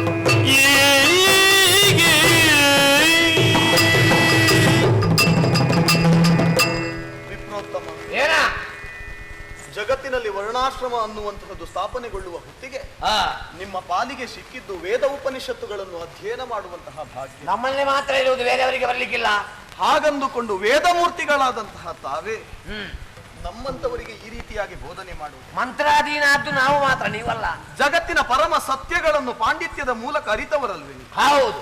ಹಾಗಿರುವಾಗ ನಮ್ಮವರು ಅಥವಾ ನಾನು ಇನ್ಯಾರೋ ಬಂದಾಗ ಜಾತಿಯ ಕಾರಣದಿಂದಲಾಗಿ ಮೈಲಿಗೆ ಮಡಿ ಎನ್ನುವಂತಹ ಅಡ್ಡಗೋಡೆಯನ್ನಿಟ್ಟು ನಮ್ಮನ್ನು ಯಾಕೆ ದೂರ ಮಾಡ್ತಾ ಇದ್ದೀರಿ? ನಿನಗೆ ಅಡ್ಡಗೋಡೆ ಹಾಕಿದ್ದು ನಾನಾ? ಸ್ವಾಮಿ, ಓಯ್, ನಿಮ್ಮ ಮನೆಯಲ್ಲೂ ಅಡುಗೆಗೆ ಉರಿಸುವಂತಹ ಅಗ್ನಿ ಇರಬಹುದು, ಒಂದೇ ಒಬ್ಬ ಹೊಲೆಯನ ಮನೆಯಲ್ಲಿ ಉರಿಸುವಂತಹ ಅಗ್ನಿ ಇರಬಹುದು. ಅದು ಅಗ್ನಿಯೇ ಹೊರತು ಇನ್ನೊಬ್ಬನ ಮನೆಯ ಅಗ್ನಿಗೆ ಬೇರೆ ಜಾತಿ ಅನ್ನುವಂಥದ್ದು ಇಲ್ವಪ್ಪ. ಅಗ್ನಿಗೆ ಜಾತಿ ಅಂತ ಇಲ್ಲಿ ಹರಿಯುವ ತೊರೆಯಲ್ಲಿ ಇನ್ನೆಲ್ಲೋ ದಲಿತರು ಬಂದು ಸ್ನಾನ ಮಾಡಿದ ನೀರು ಇಲ್ಲಿ ಹರಿದು ಬಂದಿರಬಹುದಲ್ವೇ? ಅದರ ಮೇಲೆ ಪ್ರಶ್ನೆ ಮಾಡಬೇಡ. ನೀರಿನ ಗಲಾಟೆ ಮಾಡುದು ನೀನೇ. ಈಗ ನಮ್ಮ ಸಮುದಾಯದವರು ಉಸಿರಾಡಿ ಬಿಟ್ಟಂತಹ ಗಾಳಿ ನಿಮ್ಮ ದೇಹವನ್ನು ಪ್ರವೇಶಿಸುವ ಹೊತ್ತಿಗೆ ಅದು ಮೈಲಿಗೆ ಅಂತ ಹೊರ ನಿಂತಿದೆ. ಗಾಳಿಯ ಪ್ರಕೋಪ ಎಷ್ಟಾಗಿದೆ ಅಂತ ನಿನಗೆ ಈಗಲ್ಲ, ಮೊದಲೇ ಗೊತ್ತಾಗಬೇಕಿತ್ತು. ನಾವೆಲ್ಲರೂ ಕೂಡ ಪ್ರಕೃತಿಯನ್ನೇ ಅವಲಂಬಿಸಿ ಬದುಕುವವರು. ಪ್ರಕೃತಿ ಎಂದೂ ನಮ್ಮನ್ನು ಜಾತಿ ಭೇದದ ನೆಲೆಯಲ್ಲಿ ಕಂಡದ್ದಿಲ್ಲ. ಪ್ರಕೃತಿ ಮುನಿಸಿಕೊಂಡ್ರೆ ಏನಾಗ್ತದೆ ಗೊತ್ತುಂಟಾ? ಈ ಸತ್ಯ ನಿಮಗೆ ತಿಳಿದೂ ಕೂಡ ನೀವು ಮತ್ತೆ ಮತ್ತೆ ನಮ್ಮ ಮೇಲೆ ಎರಗುತ್ತಾ ಇದ್ದೀರಲ್ಲ, ಇದು ಸಾಧುವೇ ಸ್ವಾಮಿ? ಇದು ಸಾಧು.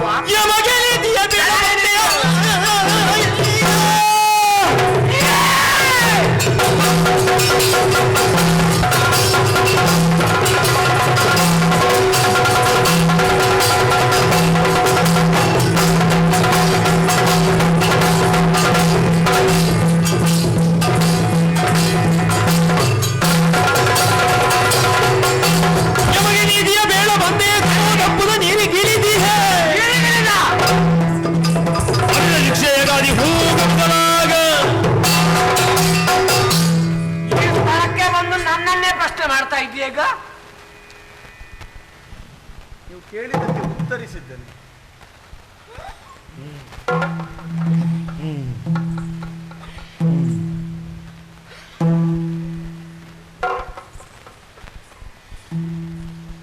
ನಮ್ಮ ಮೇಲೆ ಸವಾರಿ ಮಾಡುದು, ನನ್ನ ಮೇಲೆ ಸವಾರಿ.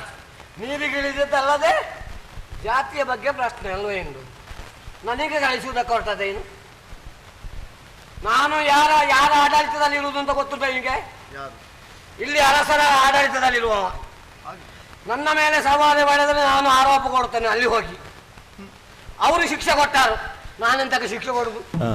ಇವ ಇಷ್ಟು ಮಾಡಿದ್ದಾನಲ್ಲ, ಈಗ ಇಲ್ಲಿ ಸ್ನಾನ ಮಾಡಿದ್ದು ನೀನಲ್ಲ, ಎಷ್ಟು ಕೊಳಕಾಗಿದೆ ಅಂತ ಗೊತ್ತುಂಟಾ? ಯಾರೇ ಸ್ನಾನ ಮಾಡಿದ್ರು ಕೊಳಕಾಗುತ್ತೆ. ನೀನು ಮತ್ತು ಕೊಳಕು ಮಾಡಿದ್ದೆ. ಇಲ್ಲಿ ಬೇಗ ಹಾರಿಸಿ ನೀರು ತೆಗಿ, ನೀರು ತೆಗಿ. ಆಗೋದಿಲ್ಲ. ಈ ವಿಚಾರಕ್ಕೆ ನನ್ನ ಯಜಮಾನ ಹತ್ರ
ನಾನು ಈ ತಿರುವಾಂಕೂರು ಅರಸನೇ, ನಾನು ತಿರುವಾಳ್.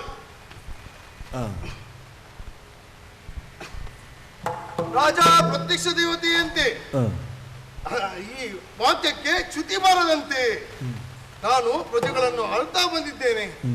ಅಷ್ಟು ಮಾತ್ರವಲ್ಲ, ನ್ಯಾಯ ಧರ್ಮ ನೀತಿಗೆ ಯಾವುದೇ ಕುಂದು ಬರದಂತೆ ಪ್ರಜೆಗಳನ್ನು ಆಳುತ್ತಾ ಬಂದಿದ್ದೇನೆ.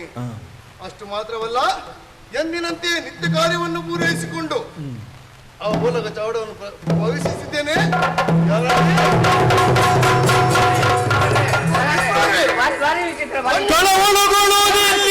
ಬಿಬ್ಬರನು ಕಾಡು ತಲೆಬಾಗಿ ಭೂಪನಾಗ, ತಲೆಬಾಗಿ ಭೂಪನಾಗ ಬಲಿಗೆ ಕರೆದು ಕೊಂಡಿರಿಸುತ್ತ ಉಪಚರಿಸಿ ಬಳಿಕ ಕೇಳಿದ ಶಿವನ. ಮಹಾರಾಜರೇ, ವಿಪ್ರರೇ, ನಮ್ಮ ಇಂಥ ಸ್ಥಳದಲ್ಲಿ ಇಂಥ ಘಟನೆ ನಡೆದಂತೆ ಇಲ್ಲ. ಹಾಗಾದರೆ ವಿಶೇಷವೇನು? ವಿಶೇಷವಾದ ವರ್ತಮಾನ. ಯಾಕೆ? ನನಗೆ ನೀವು ಹೇಗೆಂತ ಒಪ್ಪಿಸಿದ್ದೀರಿ ಆ ದೇವಾಲಯದ ಆಡಳಿತ? ನಿಜವಾಗಿಯೂ ನಿನಗೆ ಒಪ್ಪಿಸಿದ್ದೇನೆ. ಹೌದು, ಆಡಳಿತದಲ್ಲಿ ನಮ್ಮಲ್ಲಿ ಇಷ್ಟರವರೆಗೆ ಯಾವುದೇ ಕುಂದುಕೊರತೆಗಳಿಲ್ಲದ ಒಮ್ಮಿಂದ ಮೇಲೆ ಬಂದಿದ್ದೀರಲ್ಲ, ಯಾಕೆ? ಏನಾಗಿದೆ? ಯಾರಿಂದ ಕೊರತೆ ಆಗಿದೆ? ಬೇರೆ ಏನಲ್ಲ, ಒಬ್ಬ ಜಾತಿ ಇಲ್ಲದವ ಬಂದು ನಮ್ಮ ಕೆರೆಯನ್ನು ಹಾಳು ಮಾಡಿದ್ದಾನವ. ಹಾಳು ಮಾಡಿದ ಇದಕ್ಕೆ ನೀವು ಉತ್ತರ ಕೊಡ್ಬೇಕು. ಮಗ ಕೇಳಿದ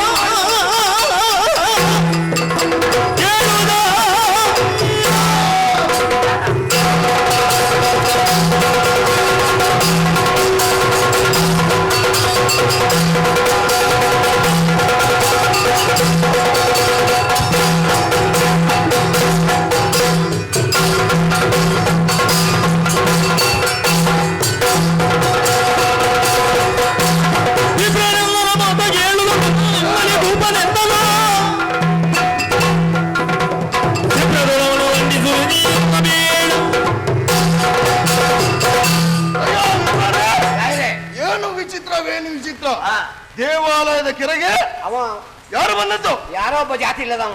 ಹೌದೇ? ಇಡೀ ಹಾಳು ಮಾಡಿದ್ದಾನೆ. ಬಂದು ಏನು ಮಾಡಿದ? ನಮ್ಮ ನೀರಿನ ಕೊಳದಲ್ಲಿ ಮಿಂದಿದ್ದಾನವ. ನದಿ ಕಲುಷಿತ ಮಾಡಿದ್ದಾನೆ. ಹೌದು, ದೇವರಿಗೆ ಗೋಸ್ಕರ ಇಟ್ಟಂತ ಅರ್ಹವಾದ ನದಿಯನ್ನು ಹೌದು ಕಲುಷಿತಗೊಳಿಸಿದ್ದಾನೆ. ಹೌದು, ಅವನನ್ನು ವಿಚಾರಣೆ ಮಾಡಬೇಕು. ವಿಚಾರಣೆ ಮಾಡೋಣ. ಹೌದು, ಈಗಲೇ ಈಗಲೇ ಬನ್ನಿ ಹೋಗೋಣ.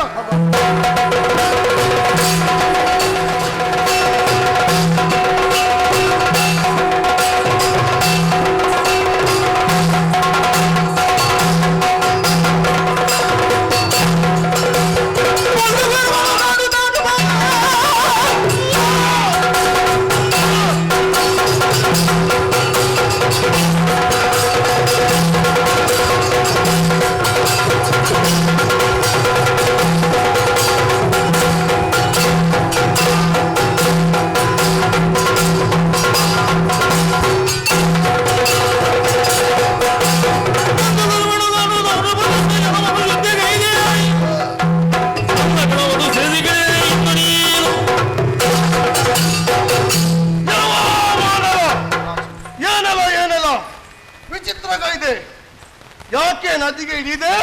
ನದಿಯ ನೀರನ್ನು ಯಾಕೆ ಕಲುಷಿತ ಮಾಡುತ್ತಿದೆ? ಅದಕ್ಕಾಗಿ ಹೇಳೋರಲ್ಲಿ ಉಗ್ರವನ್ನು ತೋರಿಸುವುದಕ್ಕೆ ಕಾರಣ ನನ್ನ ಜಾತಿಯನ್ನು. ಅರಸಗೆ ಭುವಿ ಮಾತೆ ಕುಟ್ಟಿಯ ಸರಸಿಯಿತು ನಮಗಿಹುದ ಶುದ್ಧಿಯೇ.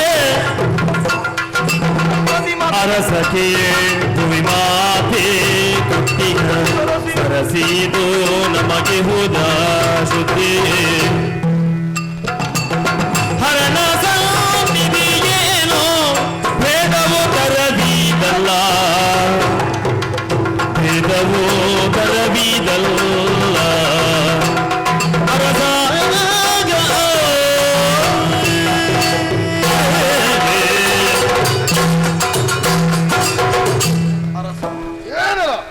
ಇಡೀ ರಾಜ್ಯವನ್ನ ಆಡಳಿತ ಮಾಡುವ ಸಂದರ್ಭ ನಿನ್ನ ನೇತೃತ್ವದಲ್ಲಿ ನಿನ್ನ ಪ್ರಜೆಗಳು ನಿನ್ನನ್ನು ಅನುಸರಿಸುವುದಕ್ಕೆ ತೊಡಗುತ್ತಾರೆ. ನಿಜ. ಈ ಸ್ಥಾನವನ್ನು ಅಲಂಕರಿಸಬೇಕಾದ್ರೆ ನಿನಗಿರುವ ಹಿನ್ನೆಲೆಯು, ನೀನು ಸಂಪಾದಿಸಿಕೊಂಡಿರುವಂತಹ ವಿದ್ಯೆಯು, ನಿನ್ನನ್ನು ಇನ್ನಷ್ಟು ಬಲಿಷ್ಠನಾಗಿಸಬೇಕಿತ್ತು. ನಿಜ. ಆದರೆ ಯಾಕೆ ಎಲ್ಲವರು ಜಾತಿಯ ಕಾರಣದಿಂದಲೇ ಈ ಕೆಳವರ್ಗದವರನ್ನು ತುಳಿತಾ ಇದ್ದೀರೋ ನನಗರಿವಾಗುತ್ತಾ ಇಲ್ಲ. ಸರಸಿಗೆ ಇಳಿದದ್ದು ಯಾಕೆ ಮೇಲೆ ಮೇಲೆ ಕೇಳ್ತಾ ಇದ್ದೀರಲ್ಲ. ಅಯ್ಯ, ಸರಸಿಯನ್ನು ನಾವು ಯಾರು ಹೊತ್ತು ತಂದವರಲ್ಲ. ಮೇಲ್ವರ್ಗದವನು ತನ್ನ ಮನೆಯಿಂದ ತಂದು ಇನ್ನೊಬ್ಬನ ಮನೆಯೆಡೆಗೆ ಹರಿಯ ಬಿಟ್ಟದ್ದು ಅಲ್ಲ. ಅಥವಾ ದಲಿತನೊಬ್ಬನು ಇಲ್ಲಿಯೇ ಸ್ನಾನ ಮಾಡಬೇಕು ಎನ್ನುವ ಹಾಗೆ ಎಲ್ಲಿಯೂ ಶಾಸ್ತ್ರವನ್ನು ವಿಧಿಸಿದ್ದಿಲ್ಲ. ಹಾಗಾದರೆ ಇದೆಲ್ಲವೂ ಮಾನವ ನಿರ್ಮಿತಿಯಲ್ಲದೆ ಬೇರೇನೂ ಅಲ್ಲ. ಬದುಕುವುದಕ್ಕೆ ಅನಿವಾರ್ಯ ಉದ್ಯೋಗವಾಯಿತು, ಉದ್ಯೋಗವೇ ಜಾತಿಯಾಯಿತೇ ಹೊರತು ಜಾತಿಯೆಲ್ಲವೂ ನಮ್ಮ ಕರ್ಮದಿಂದಲೋ ಅಥವಾ ಹುಟ್ಟಿನಿಂದಲೇ ಬಂದುದಲ್ಲ. ಈ ಹೊತ್ತಿಗೆ ನಾವು ಅದನ್ನು ಅನುಸರಿಸುತ್ತಾ ಇದ್ದೇವೆ. ಜಾತಿ ಭೇದವನ್ನು ತೊರೆದು ಬದುಕಬೇಕಾದಂತಹ ನಾವುಗಳು ಈ ರೀತಿಯಾಗಿ ಹೊಡೆದಾಡಿಕೊಂಡ್ರೆ ಪ್ರಕೃತಿ ಮಾತೆ ಕೊಟ್ಟಿರುವಂತಹ ಸರಸಿಯಲ್ಲೂ ನಾವು ಜಾತಿ ಭೇದವನ್ನು ನೋಡಿಕೊಳ್ತಾ ಇದ್ದೇವೆ. ಅಯ್ಯ, ಆದರಂಟು ಆ ನದಿಯನ್ನು ನಿಶ್ಚಿತವಾಗಿ ಕೆರೆಯನ್ನು ನಿಶ್ಚಿತವಾಗಿಯೂ ಈ ಸಮಾಜಕ್ಕೆ ಪೂಜೆಗೆ ಅರ್ಹವಾದಂತಹ ಕೆರೆಯನ್ನು ಇಟ್ಟಿದ್ದೇವೆ. ಅದಕ್ಕೆ ನೀನು ಇಳಿದದ್ದು ತಪ್ಪಲ್ಲವೇ ಸ್ವಾಮಿ? ಅರ್ಹತೆ ಅನ್ನುವುದನ್ನು ವಿಧಿಸುತ್ತೀರಿ ಅಂತಾದ್ರೆ ಅರ್ಹತೆಗೆ ಮಾನದಂಡವೇನು ಹೇಳಿ? ಹಾಗಿರುವಾಗ ಮಾನದಂಡವನ್ನು ನಮಗೆ ವಿಧಿಸುವುದಕ್ಕಾಗುವುದಿಲ್ಲವಂತಾದಾಗ ಪ್ರಕೃತಿ ದತ್ತವಾದ ಸರಸಿಯಲ್ಲಿ ನಾವೆಲ್ಲರೂ ಕೂಡಿ ಬಾಳೋಣ, ಕೂಡಿ ಮೀಯೋಣವೇ ಹೊರತು ಈ ರೀತಿಯಾಗಿ ಜಗಳವನ್ನಾಡಿದರೆ ಮುಂದೊಂದು ದಿವಸ ಪ್ರಕೃತಿ ಮಾತೆಯ ಮುನಿಯಲೇ ಅವನಿ ಬದಿಯ ನುಡಿಗೆ ಕೆರಳುದ ಅವಗಣಿಸಿ ನುಡಿಯವನ ಶಿಕ್ಷಿಮೆ ಕವದೊಳಿ ಸರಸಿಯನ್ನು ಬತ್ತಿಸು ಶೀಘ್ರವಿದೋ ಕೊಡವು.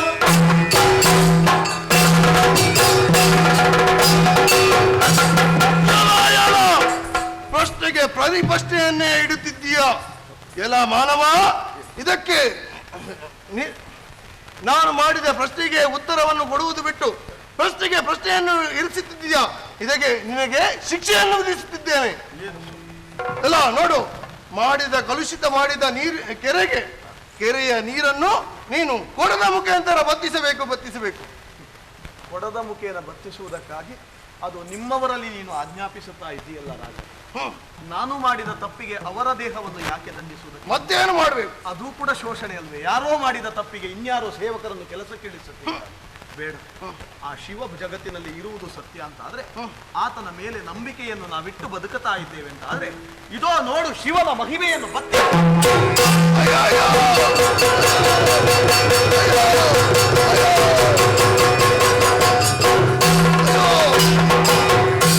ಮನ್ನಿಸೋಣ ಪರಾಧವ ಗುರು ಮಹಿಮಾ ಕಣ್ಣರಳಿ ಸುಜ್ಞಾನವ ಮನ್ನಿಸನ್ನ ಪರಾಧವ ಗುರು ಮಹಿಮಾ ಕಣ್ಣರಳಿ ಸುಜ್ಞಾನವ ನಿನ್ನಿಂದ ಪಡೆದೆ ಶರಣು ನಿನ್ನಿಂದ ಪಡೆದೆ ಶರಣು ದ್ವಿಜ ನುಡಿಯ ಮಣಿಸುತ್ತ ಕೆಟ್ಟೆ ನಾನು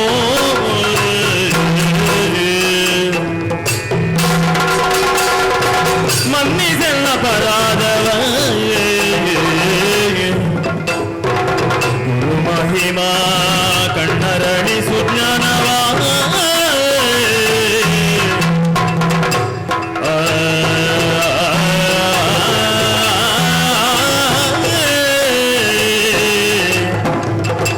ಗುರು ಮಹಿಮಾ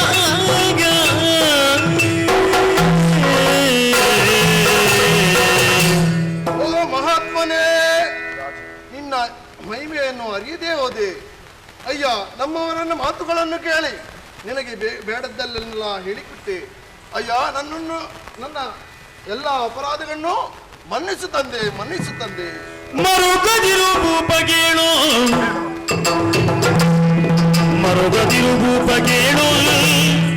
ಅಸ್ಪೃಶ್ಯ ದುರಿತ ನೀಗಿದು ಕೃಪಾಣು ಪಡೆಯುವುದು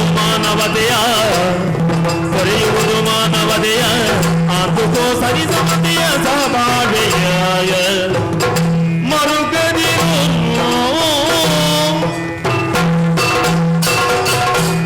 ತಪ್ಪು ತಿಳಿದು ನಡೆಯುತ್ತದೆ, ತಿಳಿಯದೆಯೂ ನಡೆಯುತ್ತದೆ. ಹೌದು ತಂದೆ. ಆದರೆ ಅದು ತಪ್ಪು ಎಂದು ಅರಿವಾದ ಬಳಿಕ ಪಶ್ಚಾತ್ತಾಪವನ್ನು ಪಡುವುದರ ಮೂಲಕ ಪ್ರಾಯಶ್ಚಿತವನ್ನು ಕಂಡುಕೊಳ್ಳುತ್ತೇವೆ ನೋಡಿ. ನಿಜ. ಅದರ ಬಳಿಕ ಆ ತಪ್ಪು ಮತ್ತೆ ಪುನರಾವರ್ತಿಸದ ಹಾಗೆ ನಾವೆಲ್ಲರೂ ಬುದ್ಧಿಜೀವಿಗಳ ಹಾಗೆ ಎಚ್ಚರವನ್ನು ವಹಿಸಬೇಕಾಗುತ್ತದೆ. ಹಾಗಾಗಿ ಮುಂದೆ ನೀನು ನಿರ್ವಹಿಸಬೇಕಾದಿಷ್ಟೇ, ರಾಜನ ನೆಲೆಯಲ್ಲೇ ನೀನು ಮುಂದುವರಿಯುವ ಹೊತ್ತಿಗೆ ಮತ್ತೆ ನಿನ್ನ ರಾಜ್ಯದಲ್ಲಿ ಜಾತಿ ಭೇದಗಳು ಕಾಣಿಸದ ಹಾಗೆ ಎಚ್ಚರವನ್ನು ವಹಿಸುವುದು. ಎಲ್ಲರೂ ಸಮಾನರಾಗಿ ನಿನ್ನ ಆಡಳಿತದ ಅಡಿಯಲ್ಲಿ ನೆಮ್ಮದಿಯ ಬದುಕನ್ನು ಸಾಗಿಸುವ ಹಾಗೆ ನೀನು ಅನುಗ್ರಹಿಸು. ಅಷ್ಟು ಮಾಡಿದರೆ ನಿನ್ನ ಬದುಕಿನಲ್ಲಿ ನೀನು ಕೀರ್ತಿಯನ್ನು ಮಹಾತ್ಮನೇ, ನಿನ್ನ ತತ್ವವನ್ನು ಪಾಲಿಸಿಕೊಳ್ಳುತ್ತಾ ಬರುತ್ತೇನೆ. ಇದಕ್ಕೆ ನನ್ನಲ್ಲಿ ಅನುಗ್ರಹಿಸು. ನನ್ನ ಕಾರ್ಯವನ್ನು ಇಲ್ಲಿಗೆ ಮುಗಿಸುವುದಲ್ಲ, ಸಾಗುತ್ತೇನೆ ಕರಾವಳಿಯ ತೀರದಲ್ಲಿ.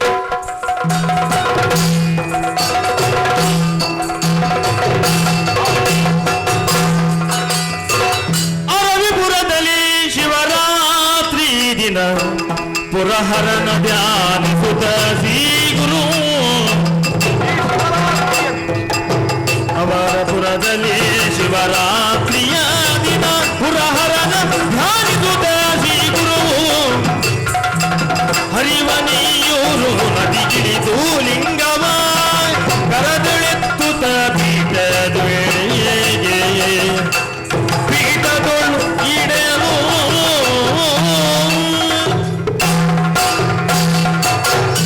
ಬಂದು ಸೇರಿದಂತಹ ಪ್ರದೇಶವೇ ಇದು ಅರವಿಪುರ. ಪಯಣದ ಉದ್ದಕ್ಕೂ ಕೂಡ ಕಂಡದ್ದು ಒಂದೇ, ಮೇಲ್ಜಾತಿ ಕೆಳಜಾತಿ ಎನ್ನುವಂತಹ ಭೇದ ಭಾವ. ದೇವಸ್ಥಾನವನ್ನು ಪ್ರವೇಶಿಸುವರೇ, ಭಗವಂತನ ದರ್ಶನವನ್ನು ಮಾಡುವರೆ ಎಲ್ಲರೂ ಕೆಳಜಾತಿಯವರಿಗೆ ತಡೆಯನ್ನೇ ಒಡ್ಡುತ್ತಾ ಇದ್ದಾರೆ. ಅವಕಾಶ ಸಿಕ್ಕಿದರೂ ಅದೋ ದೂರ, ಅನತಿ ದೂರದಲ್ಲಿ. ಹಾಗಾದರೆ ನಮ್ಮವರಿಗೆ ಭಗವಂತನನ್ನು ನೋಡುವ, ಭಗವಂತನನ್ನು ಸಾಕ್ಷಾತ್ಕರಿಸುವ ಅವಕಾಶವೇ ಇಲ್ಲವೇ? ಇದಕ್ಕಿರುವಂತಹ ದಾರಿ ಒಂದು, ಏನು? ಅವರ ಶಿವ ಅವರಿಗೆ, ನಮ್ಮವರು ಆರಾಧಿಸುವುದಕ್ಕಾಗಿ ನಮ್ಮ ಶಿವನನ್ನೇ ಪ್ರತಿಷ್ಠಾಪಿಸಬೇಕು. ಅರವಿಪುರವೇ ಸೂಕ್ತವಾದ ಪ್ರದೇಶ ಅಂತ ನನಗೆ ಕಾಣಿಸುತ್ತಾ ಇದೆ. ಮುಂದೆ ಹರಿಯುತ್ತಾ ಇದೆಯಲ್ವ ನೆಯ್ಯೂರು ನದಿ, ಆ ನದಿಯಲ್ಲೇ ಇಳಿದು ಮಿಂದು ಶುಚಿರ್ಭೂತನಾಗಿ ಶಿವಲಿಂಗವನ್ನು ಹೊತ್ತು ತಂದು ಇಲ್ಲಿ ಪ್ರತಿಷ್ಠಾಪಿಸ.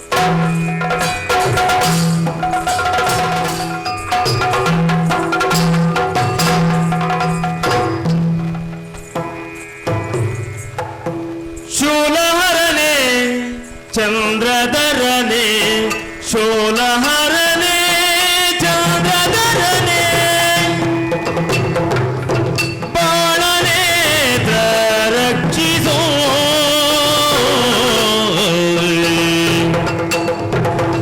ಶೂಲಹರನೆ ಚಂದ್ರಧರನೆ, ಬಾಳನೇತ್ರ ರಕ್ಷಿಸೋ. ಬಾಳಿನಂದ ಗಾರವ ಅಳಿಸು, ಬಾಳಿನ ಅಂದಗಾರವ ಅಳಿಸು ನೀಲೇ ಇಂದಲೇ.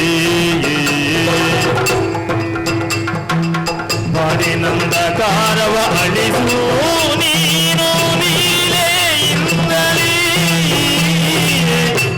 ಶೂಲಹರನೇ ಚಂದ್ರಚೂಡ ಶಂಕರ ಪಾಲಿಸು.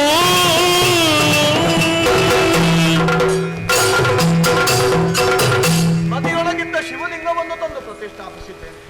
ಭಗವಂತನಿಗೆ ಆರತಿಯನ್ನು ಎತ್ತಿದ್ದು ಮಾತ್ರವಲ್ಲ, ಅದೋ ಈಳವ ಜನಾಂಗದವರೆಲ್ಲರೂ ಕೂಡ ಸಾಲು ಸಾಲಾಗಿ ಬರುತ್ತಾ ಇದ್ದಾರೆ. ಬನ್ನಿ, ಹೀಗೆ ಬನ್ನಿ, ಹೀಗೆ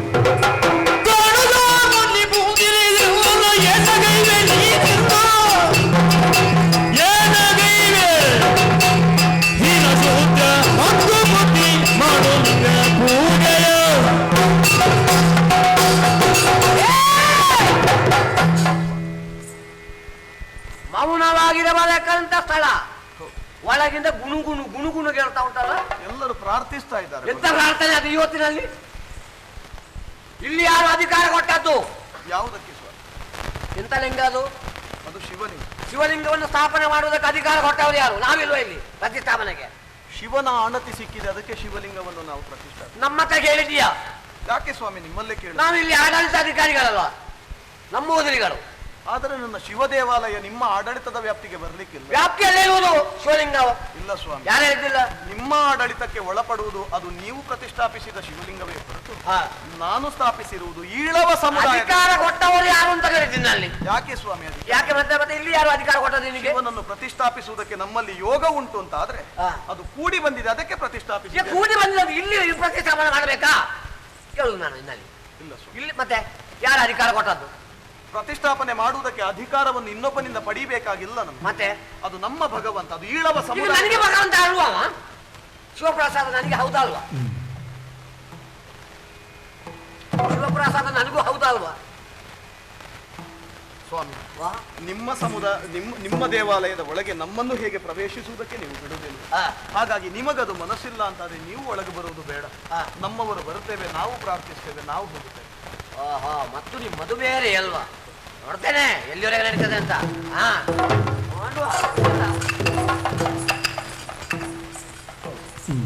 ಅರವೀಪುರ ಒಂದೇ ಪ್ರದೇಶದಲ್ಲಿ ಶಿವಲಿಂಗವನ್ನು ಪ್ರತಿಷ್ಠಾಪಿಸುವುದಲ್ಲ, ಇನ್ನೂ ಮುಂದೆ ಸಾಗಬೇಕು. ನನ್ನವರು ಅದೆಷ್ಟೋ ಜನ ನೊಂದು ಬಳಲುತ್ತಾ ಇದ್ದಾರಲ್ಲ, ಅವರೆಲ್ಲರಿಗೂ ಶಿವನ ಸಾಕ್ಷಾತ್ಕಾರವನ್ನು ಮಾಡಬೇಕು. ಹೀಗೆ ದೇವಾಲಯಗಳನ್ನು ನಿರ್ಮಿಸುತ್ತಾ ಮುಂದೆ ಸಾಗಬೇಕು.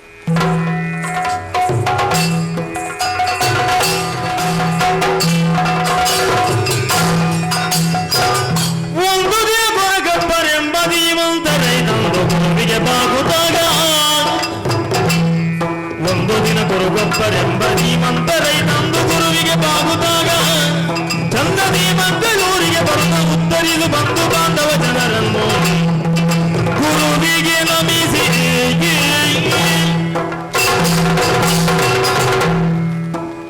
ಗುರುವರಿಯರೇ, ನಿಮ್ಮ ಪಾದ ಮೂಲಕ್ಕೆ ವಂದಿಸಿಕೊಂಡಿದ್ದೇನೆ ಸ್ವಾಮಿ, ವಂದಿಸಿಕೊಂಡಿದ್ದೇನೆ.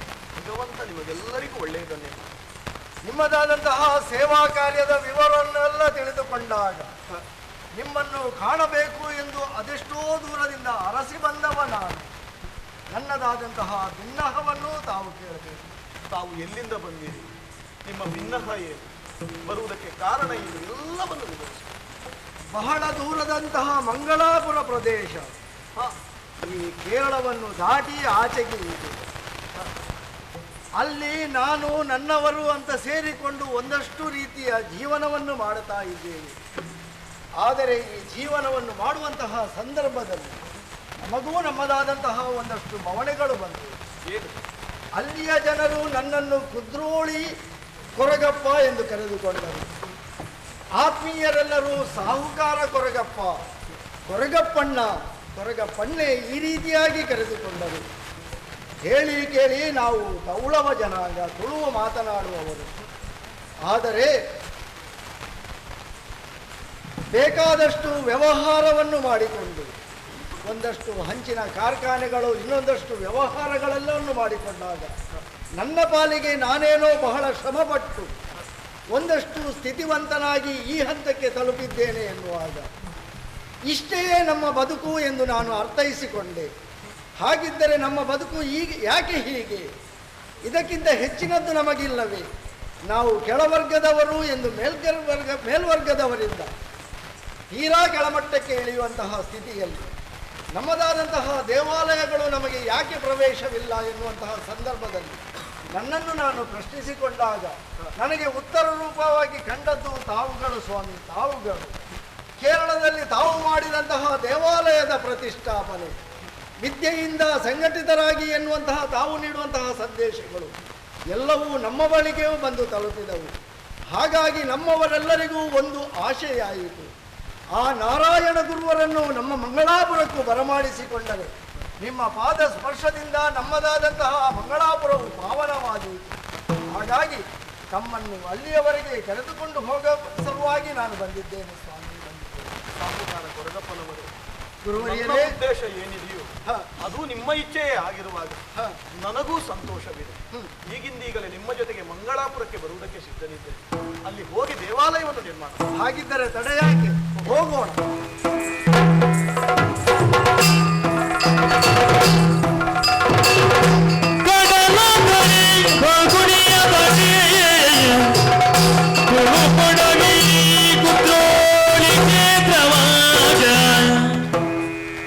ಕೊಡವಿಶಿ ಕುತ್ರೋಳಿ ಕ್ಷೇತ್ರವ ಮೃಡನ ದಯದಲ್ಲಿ ಗುರುವು ಸ್ಥಾಪಿಸೆ ಕಾಡಿಕವು ಮೆರೆಗೆ ಶ್ರೀ ಕುತ್ರೋಳಿ ಕ್ಷೇತ್ರವ ಗುರುವು ಸ್ಥಾಪಿಸೆ ಕಾರ್ಣಿಕವ ಮೆರೆಗೆ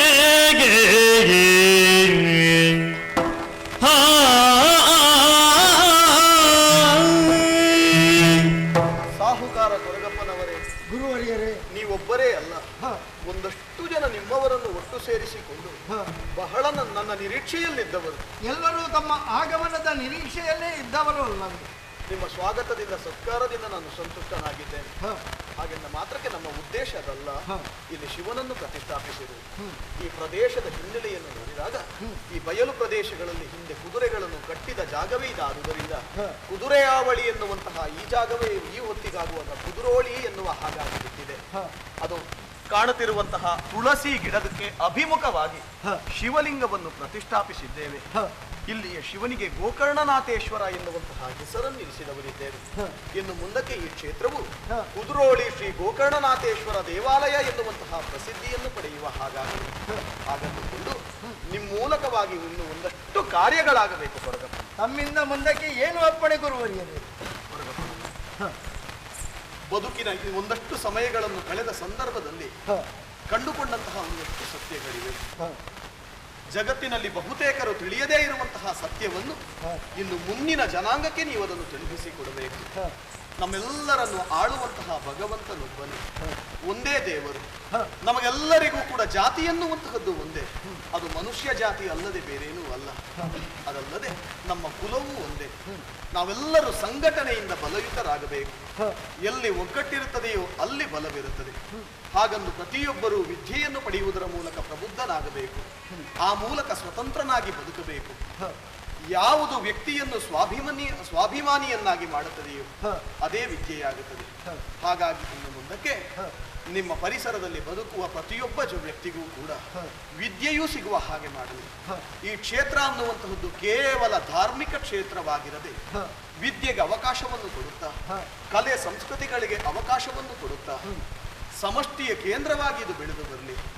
ಜಾತಿ ಭೇದವನ್ನೆಲ್ಲರೂ ಮರೆತು ದೇವರ ಅಡಿಭಾಗದಲ್ಲಿ ನಾವೆಲ್ಲರೂ ಒಂದೇ ಎನ್ನುವಂತಹ ನೆಲೆಯಿಂದ, ಅಭಿಮಾನದಿಂದ, ಪ್ರೀತಿಯಿಂದ, ಸಹಬಾಳ್ವೆಯಿಂದ ನಾವೆಲ್ಲರೂ ಬಾಳಿಕೊಂಡು ಬರುವಂತಾಗಲಿ.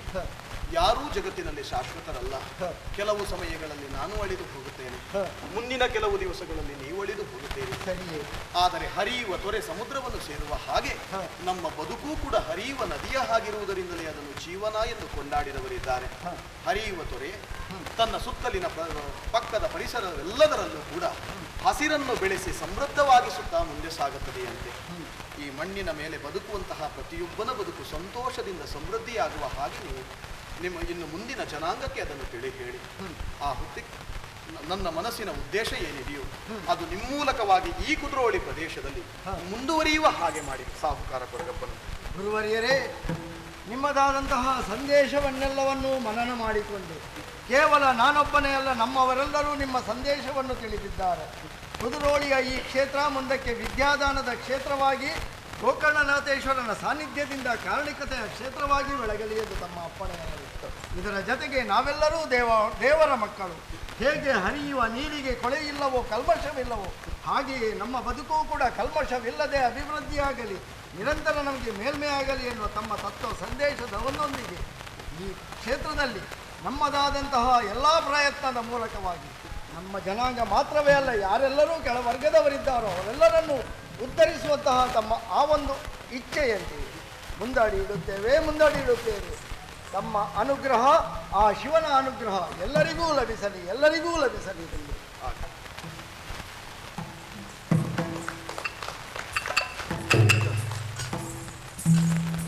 ಪ್ರೀತಿಯಿಂದಲೇ ಮನುಜರೆಲ್ಲರೂ ಜಾತಿ ಭೇದವ ತೊರೆದು ಧರ್ಮದಿ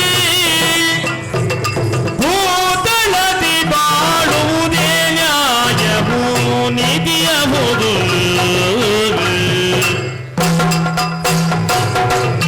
ಏಕೋ ಧರ್ಮೋ ದೇವೋ ಏಕೋ ತತ್ವಬೋಧಕ ಮಹಿಮೋ ಲೋಕೈಕ ಬಂಧೋ ವಿಭು ಭುವನೈಕಾಶಯ ಮನುಕುಲೋತ್ತರಣ ಗುರುನಮಿಪೆ ಮನುಕುಲೋತ್ತರಣ ಗುರುನಮಿಪೆ ಗುರುನಮಿಪೆ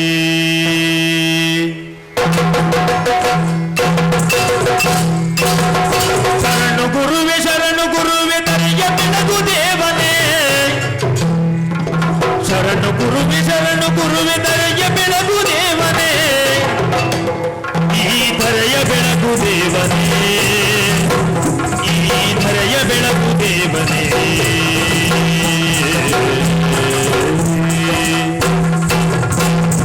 ಒಂದೇ ಜಾತಿ ಒಂದೇ ಮತವು ಒಂದೇ ದೇವರೆನ್ನುವ ಒಂದೇ ಜಾತಿ ಒಂದೇ ಮತವು ಒಂದೇ ದೇವರೆನ್ನುವ ಒಂದೇ ಹುಸಿರು ಒಂದೇ ಜಲವು ಒಂದೇ ಭೂಮಿಯ ನಾಳುವ ಒಂದೇ ಉಸಿರು ಒಂದೇ ಜಲವು ಒಂದೇ ಭೂಮಿಯ ನಾಳುವ ಶರಣು ಗುರುವೇ ಶರಣು ಗುರುವೇ ಶರಣು ಗುರುವೇ ಶರಣು ಗುರುವೇ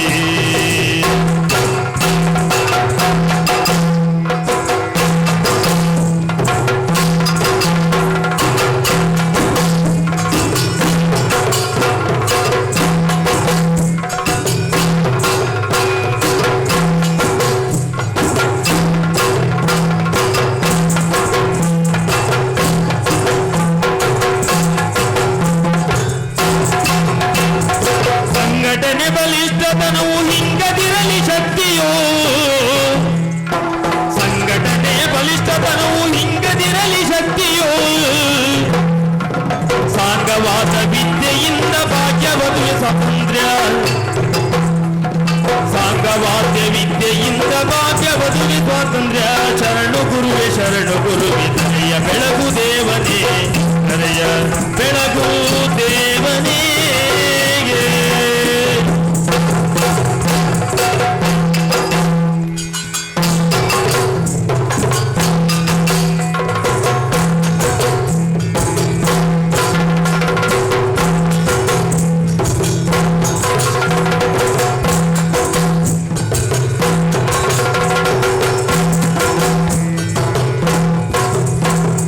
ಶಾಂತಿ ಮಂತ್ರ ಜಪಿಸಿ ನಾವು ಶಾಂತರಾಗಿ ಬಾಳುತ್ತಾ ಶಾಂತಿ ಮಂತ್ರ ಜಪಿಸಿ ನಾವು ಶಾಂತರಾಗಿ ಬಾಳುತ್ತಾ ಶಾಂತಿ ಕಳೆಯ ಕಪಟ ಕ್ರೋಧ ಭ್ರಾಂತಿ ಎಲ್ಲ ಕಳೆಯುತ್ತಾ ಕಳೆಯ ಕಪಟ ಕ್ರೋಧ ಭ್ರಾಂತಿ ಎಲ್ಲ ಕಳೆಯುತ್ತಾ ಶರಣು ಗುರುವೆ ಶರಣು ಗುರುವೆ ಶರಣು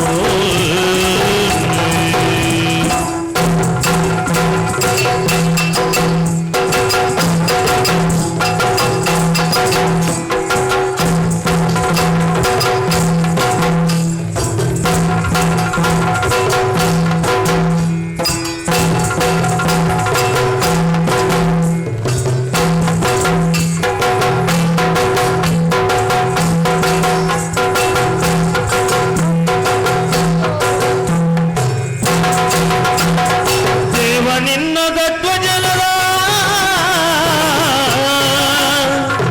ದೇವ ನಿನ್ನ ತತ್ವ ಜನರ ಭಾವದಿತ್ತಿ ಮೆರೆಯಲಿ ದೇವ ನಿನ್ನ ತತ್ವ ಜನರ ಭಾವದಿತ್ತಿ ಮೆರೆಯಲಿ ಈ ವಿರೋಧವೆಲ್ಲ ಬಳಿದು ಜೀವದಯು ಮೆರೆಯಲಿ ಈ ವಿರೋಧವೆಲ್ಲ ಬಳಿದು ಜೀವದಯು ಮೆರೆಯಲಿ ಜೀವದಯು ಮೆರೆಯಲಿ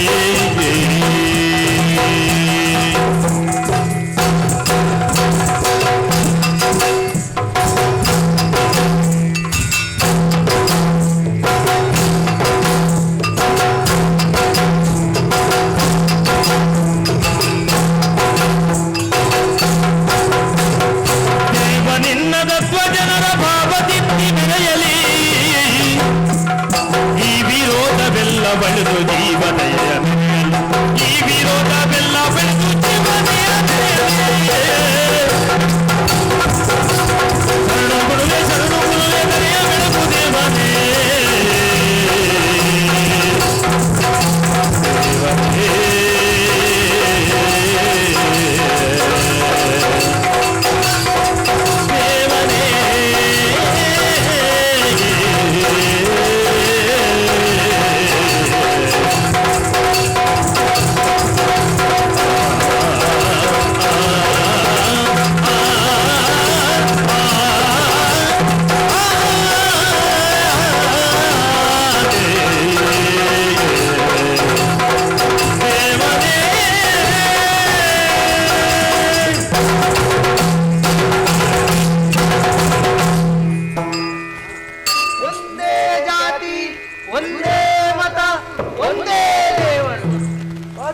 ಮಂಗಲೋ ಜಯ ಮಂಗಲೋ ಶುಭ ಮಂಗಲೋ ನಿತ್ಯ ಮಂಗಲೋ